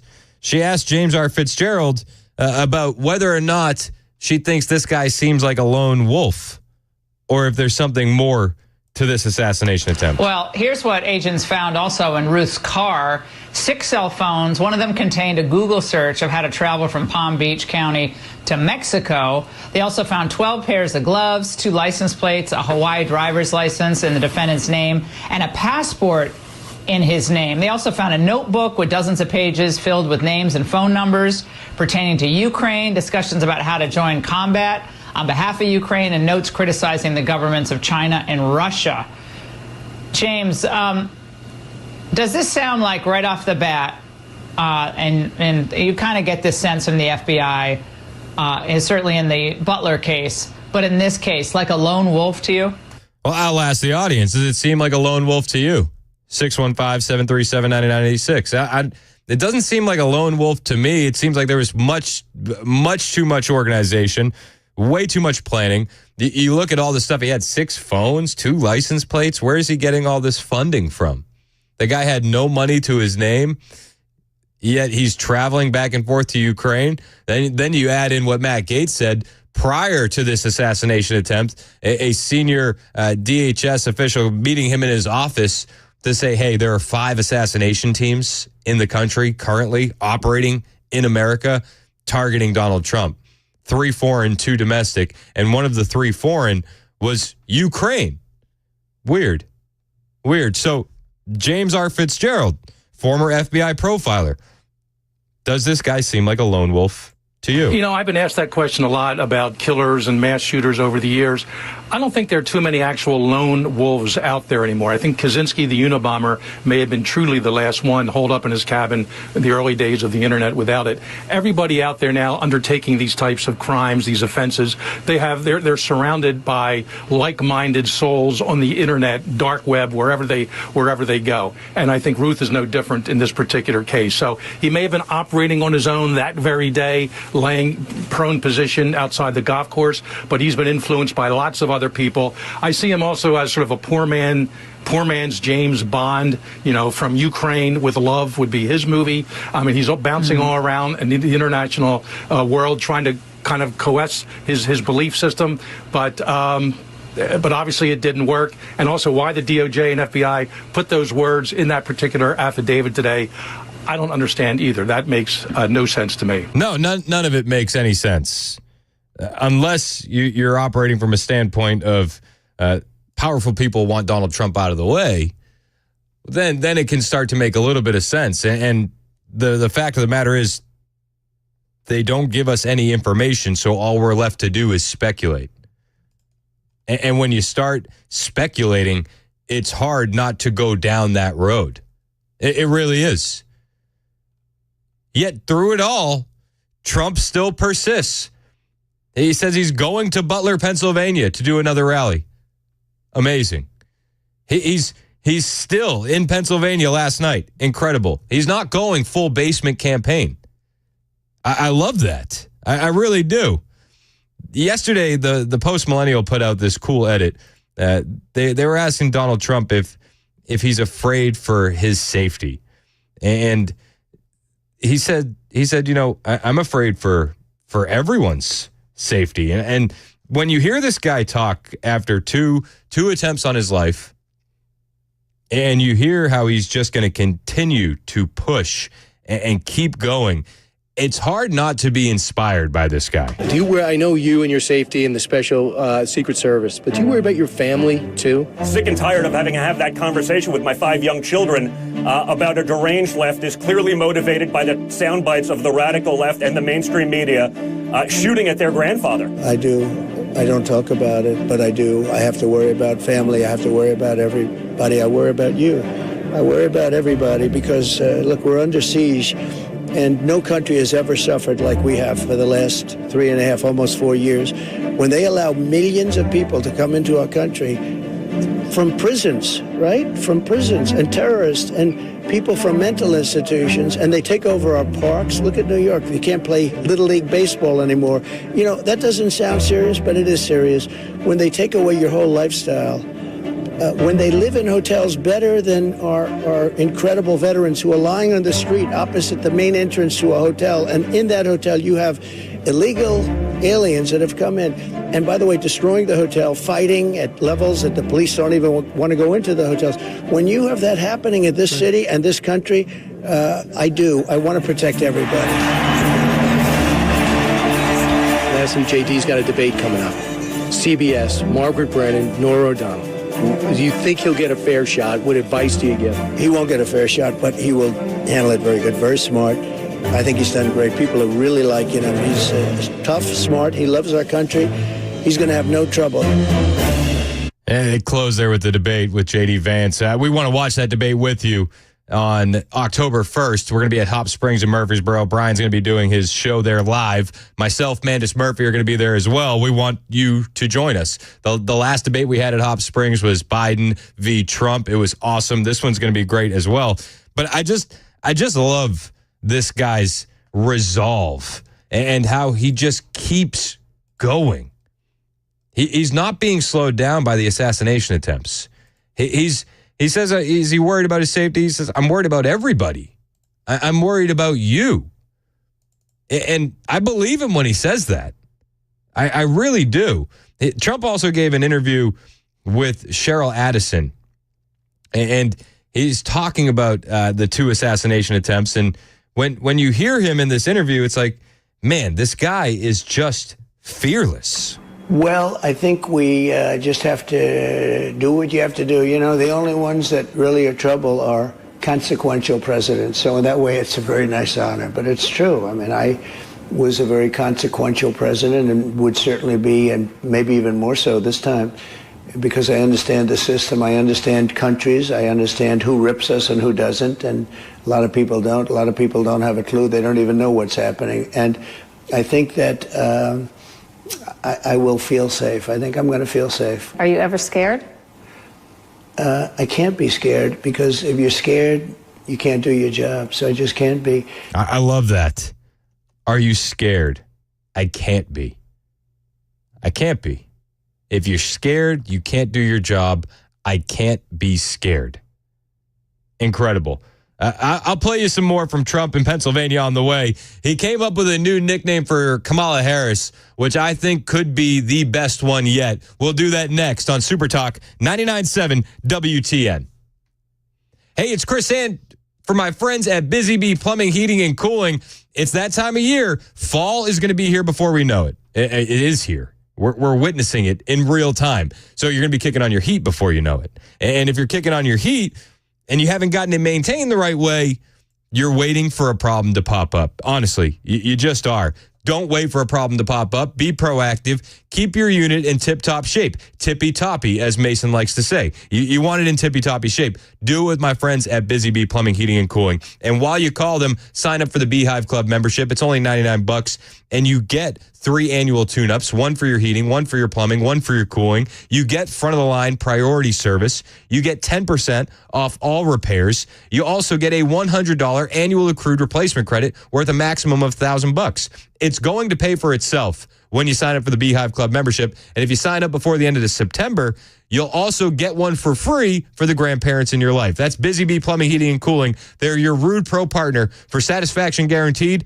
Call Busy Bee, 615-775-7833, 615-775-7833, online at busybeehvac.com.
Hey, it's Dan Mandis, and I am so glad that California Closets has fixed my closet catastrophe. After exact measuring and planning, they came over and got to work.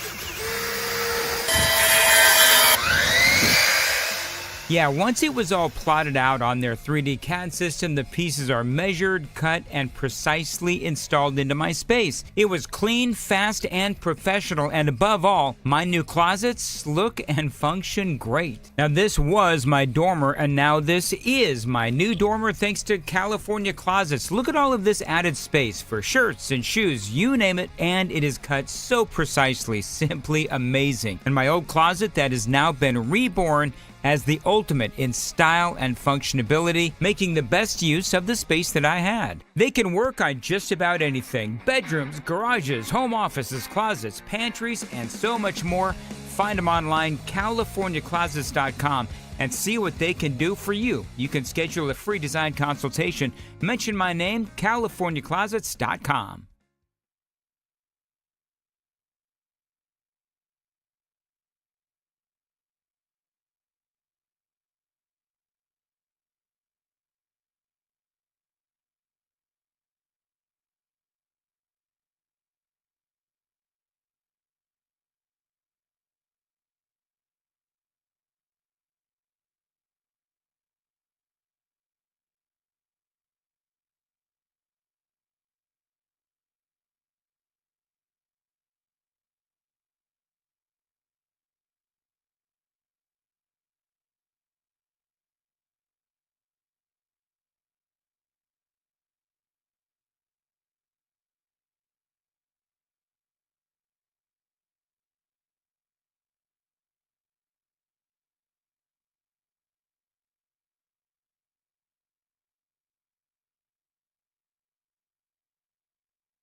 Antioch, 24 eastbound past Haywood Lane. Got a crash blocking the right lane. Then crash right lane block 24 westbound right there at the Antioch Pike overpass. And it looks like 40 westbound right before the Fairview-Dixon Highway 96 exit in Williamson County. Pro Football Hall of Famer Brett Favre just revealed a recent diagnosis during testimony on Capitol Hill. We'll tell you about it at 11 on Super Talk 99.7 WTN. Thank you, Ken Weaver. It is 10:59 on Super Talk 99.7 WTN. My name is Chris Hand. We've been talking a lot about Trump and his stop in Pennsylvania, but this quote still just hits so hard. Are you ever scared? I can't be scared, because if you're scared, you can't do your job. So I just can't be. You can't be. Can't be scared. We also talked about pastors and preachers not, voting for Trump. It just blows my mind. Robin in Springfield wants to talk about preachers. Robin, hang on the line. We'll do that next. It's 11 o'clock on Super Talk 99.7 WTN.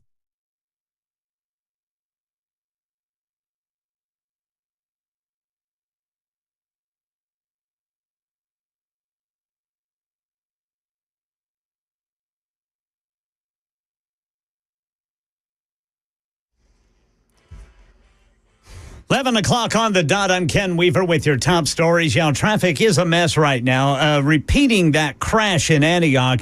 It's got the right lane blocked 24 eastbound just past Haywood Lane. And then in Williamson County, you've got 40 westbound right before the Fairview-Dixon Highway 96 exit. Stop-and-go traffic from Kingston Springs, Ashland City Highway exit 188. In the full forecast, we'll tell you how much more rain we're going to get. That's coming up in about 4 minutes. Pro Football Hall of Famer Brett Favre, during testimony today on Capitol Hill, revealed he was recently diagnosed with Parkinson's. The hearings about alleged misuse of welfare funds under the Temporary Assistance for Needy Families program, TANF. Favre says the doctor running the company in question recently pleaded guilty to taking TANF money for his own use. Favre has been caught up in a controversy over the misuse of this money in Mississippi, but he denies any wrongdoing. Sadly, I also lost an investment in a company that I believed was developing a breakthrough concussion drug I thought would help others. And I'm sure you'll understand why it's too late for me, because I've recently been diagnosed with Parkinson's. Several arrested in connection to a suicide capsule in Switzerland. Here's Tom Rivers on that one. Several people have been detained in what appears to be an assisted suicide case after the so-called Sarco capsule has been used for the first time. The unit is designed to allow a person inside to push a button that injects nitrogen gas into the sealed chamber. The person is then supposed to fall asleep and die by suffocation in a few minutes. Charges are pending. Prosecutors have opened an investigation on suspicion of incitement and of being an accessory to suicide. Tom Rivers, ABC News at the Foreign Desk. And we have more from President Biden's final address to the United Nations today. He discusses his decision to step down from the 2024 race. As much as I love the job, I love my country more. I decided after 50 years of public service, it's time for a new generation of leadership to take my nation forward. And after decades of bargains and blue light specials, Kmart's final full-sized U.S. store in New York, shutting its doors for good on October 20th. At its peak, Kmart had more than 2,000 locations across the country, but competition from Walmart and Target, followed by the rise of Amazon, proved too much. An employee at the Bridgehampton, New York location confirmed the closure, while the Kmart owner, Transformco, remains silent. Kmart's presence will now be limited to just a few stores in Miami, Guam, and the U.S. Virgin Islands. That's the latest news. Weather is next. I'm Ken Weaver, WTN News. The guaranteed offer is the easiest way to sell your home. It's really simple. We bring you an all-cash offer. You close in as little as 21 days. No home inspections, no lock boxes, no open houses. Go to markspain.com to get a guaranteed offer and start packing.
11:06 on Super Talk 99.7 WTN. My name is Chris Hand. If you're just joining the show, welcome in. You can listen anywhere you go with the iHeartRadio app, the TuneIn app. You can watch us on Super Talk TV, which is on YouTube, Facebook, Twitter, Twitch. You can listen to the podcast after the fact on Apple and Spotify. And one of the things that we were talking about earlier in the show that a caller brought up, Anharad, who's a legal immigrant, she said, what is up with the Christians? We need Christians to get out and vote in massive numbers. We do. And then I had a pastor on the text line telling me that he can't bring himself to Trump, to vote for Trump. He says, generally an immoral man. And so I responded with, well, how many times has God used generally immoral men for good work? And that led us down this road of conversation that Robin wants to weigh in on. Robin is in Springfield. Thank you for holding, Robin. I appreciate it. Hi, Chris. How are you? What are your thoughts on pastors and preachers and where they're at politically? Well, I think they're thinking about separation of church and state, which I totally understand that. But when you look at the two candidates that we have, there's no way you can have your Christian belief and vote for Kamala. Yep.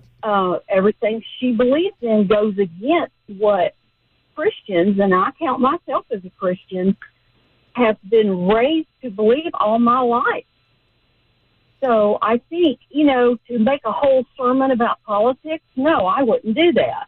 But I would make it very well known to my congregation. You can do it before or after your regular services and just say, hey, let's pay attention to who's running and let's vote for who will best represent our beliefs. Yeah, and at least in my view, Robin, and you correct me if I'm wrong, the party that wants you to be able to mutilate your child's genitals aren't really the party that align with our beliefs. Well, not only mutilate our children, but not tell the parents. Yeah. Who does that? Some of these states, they don't even want to tell the parents, oh, did you know Johnny would rather be Jill? And I refuse to believe, I'm a girl, I'm a 61-year-old woman. I was the biggest tomboy in my family. I mean, my mom cut my hair short because I couldn't be bothered with long hair. I'd rather play with my brother's, Tonka toys and hang with the guys because they're more fun when I was a kid. And then, at the same time, I knew I was a girl. Nobody ever said, well, Robin, should you be a boy? No, it never occurred to me. I knew I was a girl. And then at 13 years old, I started doing more girl stuff. You've got to let your kids grow up. And you can't make life-changing decisions for them. Oh, absolutely. And then they grow up and go, what the heck did I do? Absolutely. And there's so many studies out there that say that the majority of these kids grow out of the gender dysphoria that they're currently going through. And the case that the medical industrial complex makes is that, well, would you rather have your daughter become a boy or your daughter commit suicide? And I think that's illogical at best. It doesn't address the root causes of the problems. Correct. At all. Correct. And honestly, I just don't believe that children contemplate suicide as much as the experts would leave us to believe. Yep. I'm with you. I think that's fear-mongering and propaganda. Children. Yep. I think so, too. I think you need to be in tune with your children and raise them up as best you can and with common sense. Common sense has disappeared in our country. Yeah. It's crazy. Yeah. We're overeducated, but we don't have the intelligence to equal our education. Yep. Get me? No, I'm with you. And I totally hear what you're saying. Trump said something, and I appreciate your call, Robin. Thank you so much. Trump said something similar to what Robin said. It's about common sense. He said this last night in Pennsylvania. Oop. We're really talking about, we're the party of common sense, we're conservative, all that. We are the party of common sense. That's what we are. That's what we are. We want to have strong borders, great education, school choice. Does everybody like school choice? We want to move the Department of Education. We're ranked at the bottom of the list, the worst. We spend more money per pupil than any other country by far, and yet we're at the bottom of the list. Out of 40, we're ranked about number 40. Yeah, and well, it's because they want to spend a lot of that money and time educating kids on their pronouns. Terry in Smyrna is a pastor. Thank you for calling the show, Pastor. What would your advice be to somebody that when it comes to voting in this next election? Well, a couple of things. One, for me, the first deal breaker with anybody as far as who I would vote for is abortion. If they will kill children, they don't get my vote, period. That's the first deal breaker. The second one is I always tell my folks to vote through the prism of Scripture and look at whose values line up closest to what the Bible says and teaches versus what you hear soundbite-wise or on TV or in the newspaper, wherever you get your news from. I just tell them, read your book, pray about it, find out who lines up closest with what we believe, and go that direction. And for me personally, the Democrat side, there are so many things and so many planks in their platform that I can't stand behind and vote for. So that's kind of where I'm at, and that's where I tell my folks. What would you tell people when they say, well, Trump is an immoral man and he's a sinner and I can't bring myself to vote for him? What would your response be in that situation? Well, I listened to what you said about that too, and part of that is exactly what you said. Look through Scripture again. Read your book. The only people that God has to work with on this planet is flawed and broken people. So you tell me who's perfect and who walks on water besides Jesus that you can vote for, and I'll vote for them every time. But truthfully, that's who we have. That's who he has to work with. And sure, every president we had has probably had some kind of stuff in their closet that would turn somebody off. But we got to vote for the one who lines up with what my values are the closest. That's kind of where I'm at. Yeah, I hear you. And I appreciate you calling in, Pastor. Thanks so much. You're welcome. Have a great day. Hey, you too. God bless. Let's go to Sharon in the borough. Wants to talk about non-voters. What's up, Sharon? Hey, good morning, Chris. I can't tell you how many people that I have talked to or, excuse me, allergy season, or just had a sort of a back and forth conversation with on social media that they say they're Christians and they are proud that they don't vote. They don't want to, they say Christians aren't supposed to be involved in politics. And I've always wondered, where did they get that? I don't understand if that's some certain denomination or several denominations, or it's just certain pastors that teach that as a Christian, it's not biblical to be in politics, so therefore you don't vote. This is something I've heard for years off and on, and I just would really like to know where that comes from. Yeah, I mean, I'm not sure where it comes from. It does feel like it's just an attempt to silence people. That's where I'm at. Okay, well, it's not. I mean, obviously, to me, it's not biblical, but I think there's plenty of scriptures to support that you are in charge of your government, and we are in charge of our government as a republic. Yep. So it's our duty to vote. So I don't understand where these people get that, but it is astounding how many Christians don't vote. Yeah, I'm with you. It's mind blowing, and I appreciate your call, Sharon. That we had Believers Summit in Florida. This is, when was Believers Summit? This was a few months back with Turning Point Faith, and I went down there, and the whole message was mobilizing Christians to get politically active. And I wonder where Christians are out there that aren't voting, what their justification is. 615-737-9986, asking for the Christians out there, or if you know a Christian in your life that's not voting, where are they at? How can you vote for a party? Either, if you're not voting, I still consider that a vote for the Democrat Party. I just do. I had a text here from Tommy, and no, it wasn't Tommy. It was 7732. said, does anyone, including you, know that there are other parties to vote for? Yeah, of course, if you want to throw that vote away. You know, RFK would have stayed on the ballot if there was a chance for him to win the presidential election. He understands that, and I think the majority of Americans understand that it's going to be Kamala or it's going to be Trump. But where are the Christians at? If every Christian voted, we would win this election in a landslide. Mike in Dixon, you're up next on Super Talk. What's up, Mike? Oh, how you doing, sir? Good. How are you? The last lady that talked about Christians said they shouldn't be involved in the political process. If they read the Bible, Jesus confronted the politicians of his day. Yep. Strongly. Because the Pharisees and the Sadducees were the political leaders in that day, and he didn't back up from them 1 inch. No, in fact, he would call them out in public in front of everyone. Yes, he would. Yeah. One of my favorite things is when people go, well, what would Jesus do? I like to remind them that making your own whip and flipping over tables is within the realm of possibilities. That would be cool. Yeah. Appreciate the call, Mike. Carrie, who's on the road, you're next on Super Talk. What's up, Carrie? Yeah, I've got a problem with the Democrats that are in our churches claiming to be Christians, but yet they support abortion and everything that Christ is against. They're for, but they call themselves Christians.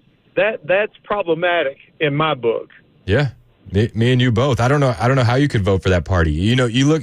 It's like we don't even have to get to abortion. Like that's an easy one. That's low hanging fruit. What about the wide open southern border where cartel members are drugging little children with sleep aids to sneak them across? Oh, absolutely. It just blows me. I just don't understand how people can call themselves Christian and vote for any Democrat in today's society. Oh, yeah. And how they can look at the Democrat Party as the caring and compassionate party when you have 325,000 missing children under their administration.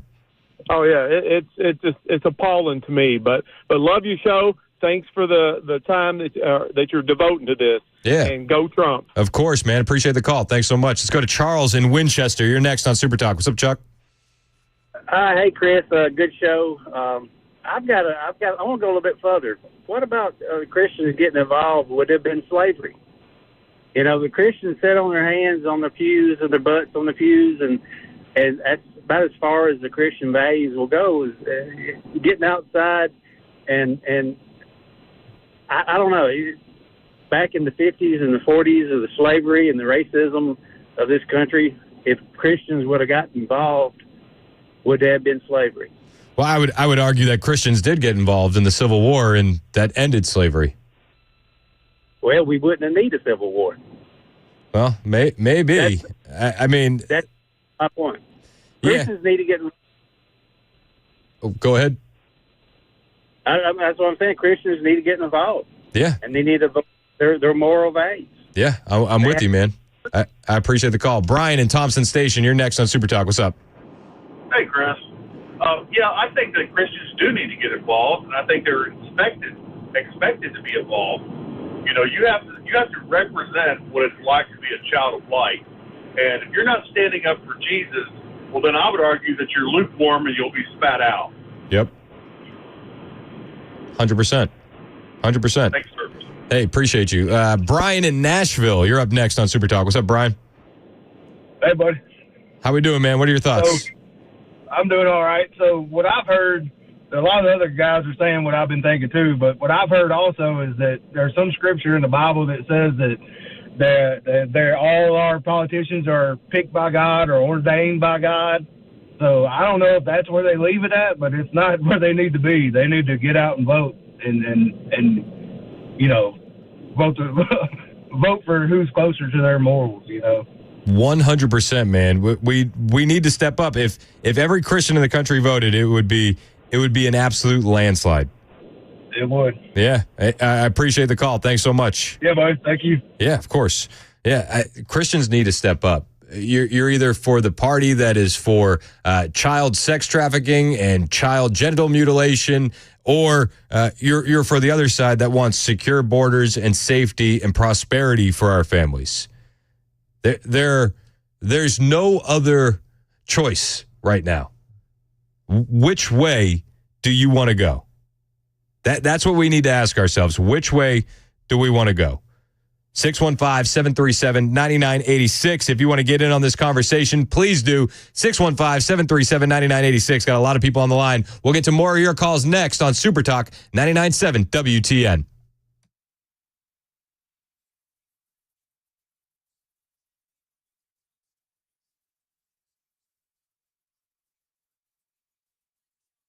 Hey, what's up, guys? This is Matt Murphy for Members Nutrition. I want to tell you about the Members Nutrition difference, and I want to encourage you to go over to the Members Nutrition website. Number one, they believe at Members Nutrition that they can sell vitamins and supplements at a lower cost point, and they're doing it every single day at membersnutrition.com. Number two, they want to make these products right here in the United States of America, not from some overseas company, and they do that every single day. I encourage you to go to membersnutrition.com. You'll get 50% off your purchase price at checkout. You don't have to put in any codes. Just go to membersnutrition.com. Once again, membersnutrition.com.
Hey, it's Chris Hand from my friends at Kingdom Fence Company. They want their fence to tell the story of your land. I've met their owner, Dave. Great guy. You're going to get a great fence when you call Kingdom Fence Company. No matter what kind of fence you need, residential, commercial, farm, agriculture, they do it all. Chain, privacy, vinyl, aluminum, dog fence, pool fence. Call Kingdom Fence Company today, 615-390-5891, 615-390-5891, KingdomFenceCompanyLLC.com.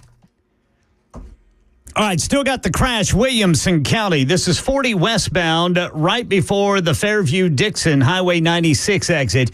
It's stop and go from Kingston Springs, Ashland City, Highway 249, exit 188. It is a 21-minute delay right now. We got the top stories coming up at 11:30 on Super Talk 99.7 WTN. Thank you, Ken Weaver. It is 11:25 on Super Talk 99.7 WTN. My name is Chris Hand. I feel like we struck a chord with the audience talking about Christians and voting.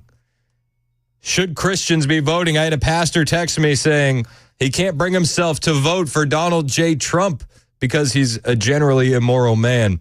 And you know, I'm simplifying his response a little bit, but that was the basis. And a lot of people want to weigh in on this conversation at 615-737-9986. I got a text here from 2034. He said, name the names of the denominations. Presbyterian, Methodist, Episcopalians, Catholics. Not all, but a large percentage support Democrats. It falls in line with the other anti-biblical things they support. And we could go down the line of denomination and which one's a good one, which one's a bad one, which worship style you like. I don't want to turn that into this. because I know good Catholics. I know that there are good Methodists, and everybody has their flaws in their style of worship. That nobody's going to be perfect. That's why we're looking to Jesus, right? Like none of us are going to be 100%. We're all going to fall short. So I don't really want to do the denomination thing. But I get the argument of where you're coming from. And as a kid that was raised in the Catholic Church in Massachusetts, trust me, I understand that there are going to be a large number of people in those areas that are going to support Democrats, and it blows my mind. And I'm talking about the church, not the cultural hangout with the rainbow flags outside. I don't consider that a church. I just don't. Lisa, who's a member of the Red Pilled Moms Club, sent in a text, and she said, Chris, a few comments and questions for the pastor that can't vote for Trump. First of all, Jesus is not running for president, so that rules out perfection in the office. Yeah, check. Secondly, as a pastor, does he not believe in the word, power, sacrifice, love, and forgiveness of the redemptive work of the cross? The pastor has no idea where Trump's heart lies. Do we not have to forgive to be forgiven? Judge not lest we be judged. Does he not read the Bible? Lastly, did the pastor vote for Clinton? Either of them? To quote Obama, it's above the pastor's pay grade. Have a great day, Lisa. Now, again, I'm simplifying what that pastor said in the text message, and I don't want to turn this into a pile on him kind of thing. But the sentiment is out there that Christians won't vote for Trump because he's just too immoral, too unjust. And I pose the question to you: where are you at as a Christian with voting for Donald Trump? And what do you tell Christians that aren't voting for Donald Trump? Monica in Franklin, you're up first on Super Talk. What's up, Monica? Hey, Chris, thanks for taking my call. First of all, I want to tell you that your station has educated me in so many ways, and I'm very thankful for all of y'all. I appreciate you listening. Secondly, what do people think happened the day Trump got shot? That's where I'm at. What do people think? Yeah. I mean, if that's not a miracle, and then the guy was sitting out waiting for him for over 12 hours the second time. Is that not a miracle? I mean, when somebody gets cured of cancer, it's a miracle. So why do people not see the fact that something stepped in and stopped Trump from being killed when he was shot? Yeah. And another thing. I said it that day. I said it that day when we jumped on the air. I said, this is divine intervention if we've ever seen it. Exactly. And something else about Christians not getting involved in politics. This is how I feel about that. If Christians had gotten involved and had stood up and spoke out about taking prayer out of school, the Pledge of Allegiance, allowing certain books to go into school. I mean, Christians have, by their silence, has allowed so much that's wrong to be implemented. And that's how I feel about it. Yeah, I hear you. I'm not a perfect Christian by any means. And, but it's the silence. It's the silence from that community that got us to this point, 100%. And to continue being silent in the face of what we're dealing with, I think is just weakness, and we need to step up. Yeah, exactly. And this would not even be happening if.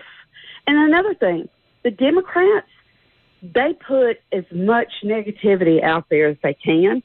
Well, the Republicans don't do that.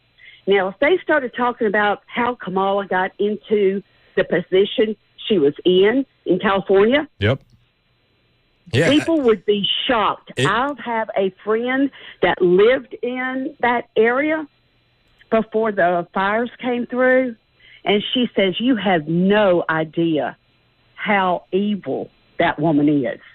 And she lived in California where Kamala was in charge. And It's not a good thing. Oh, I hear you, Monica. This is not hearsay. This is not hearsay. No, I know. I've heard the stories myself, and I appreciate your call. If they covered Kamala's background and how she got her start in the industry the same way that they cover Trump's transgressions, nobody would be saying that Trump was this evil person. Nobody would be sitting out of an election because Trump is immoral. If you sit out of this election, you're voting for Kamala Harris. And that's pretty immoral in my view.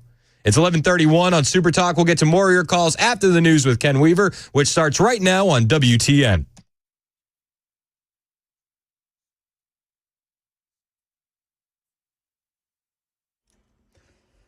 I'm Ken Weaver with your top stories. Got the full forecast in 5 minutes, and it's not a named storm yet, but forecasters say a tropical disturbance inching towards the Gulf will become Hurricane Helene this week.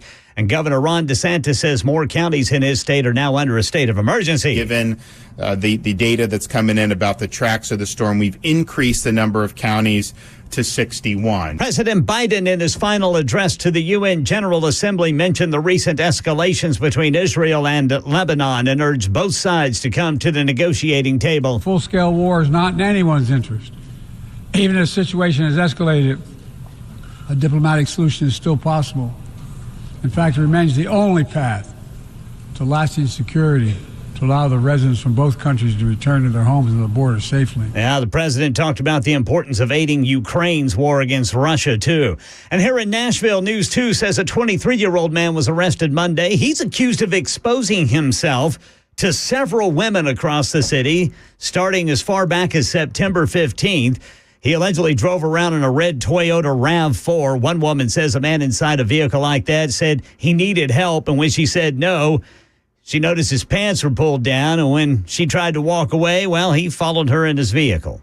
Pro Football Hall of Famer Brett Favre, during testimony today on Capitol Hill, revealed that he was recently diagnosed with Parkinson's. The hearing is about alleged misuse of welfare funds under the Temporary Assistance for Needy Families program, or TANF. Favre says the doctor running the company in question recently pleaded guilty to taking TANF money for his own use. Favre has been caught up in a controversy over the misuse of TANF money in Mississippi. He denies any wrongdoing. Sadly, I also lost an investment in a company that I believed was developing a breakthrough concussion drug I thought would help others. And I'm sure you'll understand why it's too late for me, because I've recently been diagnosed with Parkinson's. That's the latest news. Weather is next. I'm Ken Weaver, WTN News. Thank you, Ken. It's 11:33 on Super Talk 99.7 WTN. I'm Chris Hand, here for my friends at the Glock store. Just had another training session yesterday. I got to tell you, man, if you have not trained at the Glock store, you need to. I'm moving between targets, close targets, far targets, moving around this room because it's not a lane range when you train at the Glock store. It's a private shooting room. It was me and my instructor, and I just learned, man. I soaked it all in, and I walked out of there feeling fantastic. I had tips on how to be able to train at home. I scheduled another session to be able to train again next month. I'm going to be doing this monthly recurring thing. And if you haven't trained there, you need to. It is just different. It's the best place to shoot. Private rooms, not public lanes.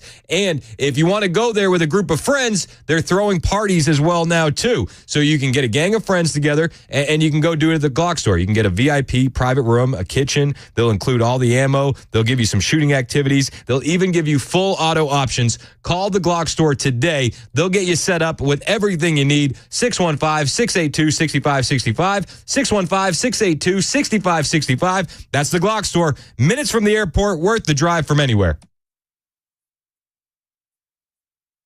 Hey, it's Dan Mandis, and I am so glad that California Closets has fixed my closet catastrophe. After exact measuring and planning, they came over and got to work. Yeah, once it was all plotted out on their 3D CAD system, the pieces are measured, cut, and precisely installed into my space. It was clean, fast, and professional, and above all, my new closets look and function great. Now, this was my dormer, and now this is my new dormer thanks to California Closets. Look at all of this added space for shirts and shoes, you name it, and it is cut so precisely, simply amazing. And my old closet that has now been reborn as the ultimate in style and functionability, making the best use of the space that I had. They can work on just about anything: bedrooms, garages, home offices, closets, pantries, and so much more. Find them online, CaliforniaClosets.com, and see what they can do for you. You can schedule a free design consultation. Mention my name, CaliforniaClosets.com.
$11:39 on Super Talk 99.7 WTN. My name is Chris Hand. We've been down a rabbit hole. A lot of people weighing in on this. Christians and voting. I had a message from a pastor a little while ago, and to summarize the message, and this pastor listens all the time. He's always texting in. For all intents and purposes, I think he's a good guy. But he said he couldn't bring himself to vote for Trump. It's too immoral. He's too immoral. It just kind of blows my mind that there are Christians out there, a pastor that's thinking like that. I got another great text here, 3617, said, Chris, churches have a 501c3 status. 501c3 groups are not supposed to participate in certain political activities. However, to my knowledge, this doesn't prevent individual church members from voting. Is this the source of many Christians not voting? I don't think so. That's more about your pastor doing politics from the podium up there. But there's ways around it. I mean, you can preach the word and lean into that. Like the Bible argues for national sovereignty, not open borders. The Bible argues to protect your citizens, right? Not let them be overrun. The Bible argues for preservation of cultural identity. The Bible has a definition of marriage. The Bible says that God created men and women. You can have these discussions at a church and not worry about your 501c3 status. But 3617, great angle and great question. I appreciate it. Mike in Morrison, you're up next on Super Talk 99.7 WTN. What's up, Mike? To the pastor's text that Trump is too immoral. And you mentioned something about God using immoral people. I mean, David, who is in the Bible is said to be a man after God's own heart, was an adulterer. Mm-hmm. He literally slept with another woman who wasn't his wife. Moses literally argued with God, lost his patience, and went against something that God commanded him. Noah was a bit of a drunkard, and the list goes on. But still, then in Hebrews 11, they're listed as great heroes of the faith. So God, the way I see it, God uses evil, can use evil for good. Yep. I'm with you, Mike, and I appreciate the call. Let's go to Katie in Fairview. Katie, you're up next on Super Talk. What's up? Point out. Hey, Katie, Katie, you there? Huh? Oh, hey, yeah. Katie, what's up? You're next on Super Talk.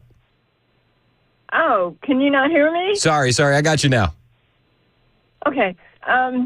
Two things. Number one, it's my understanding that God gave us freedom of choice.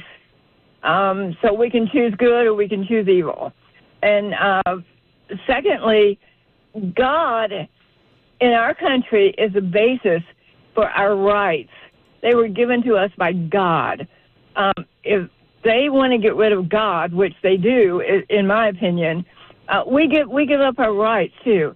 I think this country was founded under God, and that the other side is trying desperately for us not to have our personal rights, not to have our personal rights about our freedom of what goes into our body, etc.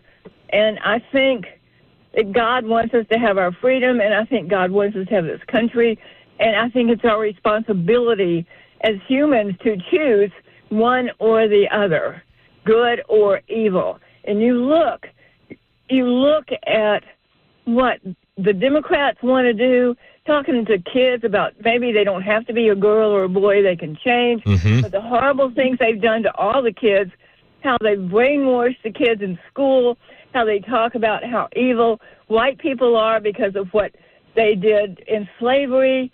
The whole thing is to put us toward communism, which does not accept a God, accept the government as being God. And to me, this is the absolute most important election coming up that we have ever had, because if there's a good chance we get rid of our country being based on God, number one. Number two, it is our responsibility, just like it was our responsibility to take care of all the green things that grow and all the animals when he founded this universe. It's our responsibility, and it's a cop-out not to anybody who sits back and doesn't vote or doesn't vote for Donald Trump because he's immoral. Number one, think about where they get all their information about Donald Trump. It is not honest information based on him, or it's slanted very badly. Yep. And personally, I think it was honest to God. I go to church. A lot of people I know believe that God is the reason that Donald Trump won that election in 2016. Yep. Okay, it was a miracle. And I think he is our only hope at this point. And I believe that God is behind him to save this country from communism, which is, in my opinion, evil. It takes away every right we have. And it just makes me insane to think that this country is going to vote and give up our freedoms that have been fought for so long to become a communist country where they have no freedom at all. I mean, it's incredible that people don't open their eyes and see that. Yeah. We're going to go down in history as the stupidest country that gave up our freedoms for communism. I mean, it's insane. Yeah, I hear you, Katie, and I appreciate the call. I'm sorry, I didn't mean to hang up on her. I thought you wrapped up, so sorry about that, Katie. Steve on the road, you're next on Super Talk. What's up, Steve? Well, thank you for leading us through this discussion, for calling out us Christian citizens. We definitely are engaged in the system. We are born in this country. Before we ever came to a faith in the kingdom of God, we were citizens of this country. Yep. And I think that we hang on, we cling to our Bibles, we cling to our Constitution, we cling to our Bill of Rights and the Declaration of Independence. So I would just encourage this conversation more, but I would ask if you could do us a favor today as citizens, not just Christians, but everybody that's a citizen. Would you lead us in the Pledge of Allegiance at the end of your show today? Because the allegiance to our republic is going to involve us to say those words out loud and to mean it by voting. Yeah. And being involved in the system. Yeah, I hear you, Steve, and yeah, we'll do that. We'll do the Pledge of Allegiance today of the show. I'm fine with that. Let's go. Appreciate the call. Thanks. Yeah. Eric in Alabama wants to talk about the Bible. What's up, Eric? Hey, in the Bible, what people don't understand, people have, they get quoting this and quoting that. In the Bible, I think it was in Corinthians, it says, render unto God, which is God, and render unto Caesar, which is Caesar's. Yes, they were talking about taxation and stuff like that. But also, you mentioned something a little while ago, talking about how immoral President Trump was. But what people don't understand is what she said afterwards. He's a man. He's not God. Yep. He's not Jesus. He is a man. Yep. When they're mentioned in the Bible, it says that, like I said, render unto God, which is God's, render to Caesar, which is Caesar's. We have to understand that we have to vote. Get out and vote. Our conscience, our country, our religion, our people. And when you start taking God out of everything, just like they're taking out of their schools, what's happened to our schools? The Democrats are trying to take away, in God we trust. Yep. They want to take that off of our money. They want to take it out of our lexicon. They want to take out, and then the Pledge of Allegiance, when we refer to the Pledge of Allegiance, the last few statements under God, they wanted that out of it, but that was put back into our pledge. 1956, I think is what it was. But I would argue that it's not that they just want to take it out. They want to replace it. And they want to replace it with their liberal leftist doctrine. They want to replace God with government, and they want the citizens to obey government the same way that we're told to obey God. Exactly. We are, people, this has come up a couple thousand times. Every generation has come up with this saying, we're living in end times. We are. Ever since this country was founded, we are living in end times. It is getting closer and closer and closer to one world government, which will totally, completely destroy this world. So, I bet you right now. I agree that they want a one world government. I think that is definitely the play. If we're living in end times or not, that to me, nobody knows when the end times are except for the Lord himself, right? And I just think about places like the firebombing of Dresden or Pearl Harbor when the Japanese came, and like you think about people in those situations, they probably thought that they were living in the end times too. So I don't necessarily always go down on the end times lane. I spent 20 years in the military. What I did in the military, stuff like that, I spent 20 years in special forces. Thank you. I have been to countries that didn't know God, that don't know God. Tell you how long ago this was. I was in Afghanistan in 1987, training the Mujahideen on modern weapon systems. And we go into countries that don't know what God is. And we had people that were the one in there teaching them. I spent a lot of times reading my Bible in that country, a book that was really we weren't supposed to have with us, but we all carried them with us. And we read. I've actually read the Bible front to rear. No, we're not. I'm not going to say this is the end times, but every single day is getting closer and closer. I'm still waiting for the the two. I'm trying to look at the word in Israel to show up. Yeah. I mean, listen. Yeah, you know, I'm not opposed to Jesus coming back today. If he wanted to, that'd be great. I just don't know if we're there yet. We're not there yet. We are not there yet, but we are getting closer and closer every day. I mean, you know, and it just we have to live our life as it is the last days, and we have to bring our governments to do that also. Yeah. Like I said, President Trump is not the perfect. Ronald Reagan was not the perfect. George Washington was not the perfect. But those were men. Amen, Eric. They weren't deities. Yeah, you nailed it, dude, and I appreciate the call. It's 11:51 on Super Talk 99.7 WTN. We had one caller ask that I read the Pledge of Allegiance before we close out. So I pledge allegiance to the flag of the United States of America and to the republic for which it stands, one nation, under God, indivisible, with liberty and justice for all. We'll check in with Matt Murphy next on Super Talk 99.7 WTN.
11:57 on Super Talk 99.7 WTN. My name is Chris Hand. Matt Murphy's in the studio. What's up, Matt? Hello, everyone. All Hello, right, Chris. so I had, and this is going to shock you, I had a conspiracy theorist moment. What? I know. You? The tinfoil was tight. Mm-hmm. Here's my thought. Mm-hmm.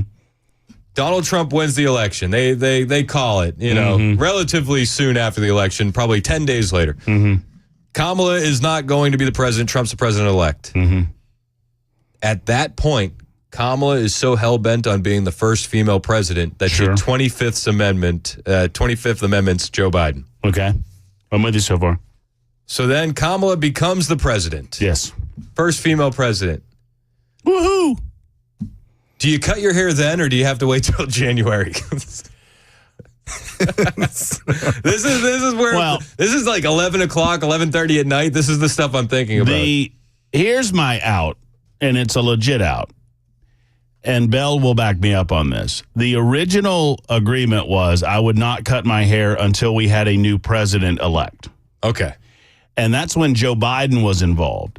So the possibility existed that I would have to not cut my hair until like whenever he dies. Yes. Right? I mean, I don't think he's getting to 2028. But jeez. But now, I mean, whatever. I mean, I'm just being honest. Have you seen him lately? Did you see the UN stuff this morning? We tried to play it. We tried to Mystery Science Theater that thing until we had about 100 texts saying, please stop. No more. It's elder abuse, what you were doing. So I have the out that, as soon as someone else is president-elect, I get the option. But I've said I'm on the record if Donald Trump wins the election, I'm not cutting it until Inauguration Day. Okay. As a celebration of Trump's ascension back to the throne. Oh, we can't use that type of language. That's dictator talk. At this point, I would welcome a dictatorship from Trump. Is it not amazing that on my list of topics today, it's there every day? Who's running the country? Because it ain't that dude that I saw at the United Nations this morning. It wasn't the guy who forgot to introduce the Prime Minister of India, was it? Holy schnoz. I mean, yeah. I mean, just what? And in the meantime, the Middle East is, new war. Don't worry about it. Yeah, we'll just get the military over there later. Don't worry about it. Whatever. It's insane. One other thing that you need to do before you cut your hair. Okay. Cornrows. Please. Why do I continue to say okay when Chris says these things? Here's another thing. Oh, let's talk. All right. How about this? Meet me in the middle. Half cornrows, and then we'll gel out the other half to a full fro. Okay, I'll do it. All right, bet. Please. During the show. Isolate that. I will find a cornrow person. Okay, that's fine. Come in and they can come in and braid it while I'm doing the show. Yes. Okay. I've heard it hurts. That's fine. High pain tolerance? I mean, hurts. Define hurts. That's all I got. Okay. Well, we'll give it a go. Matt Murphy without cornrows is in next. It's 12 o'clock on Super Talk 99.7 WTN.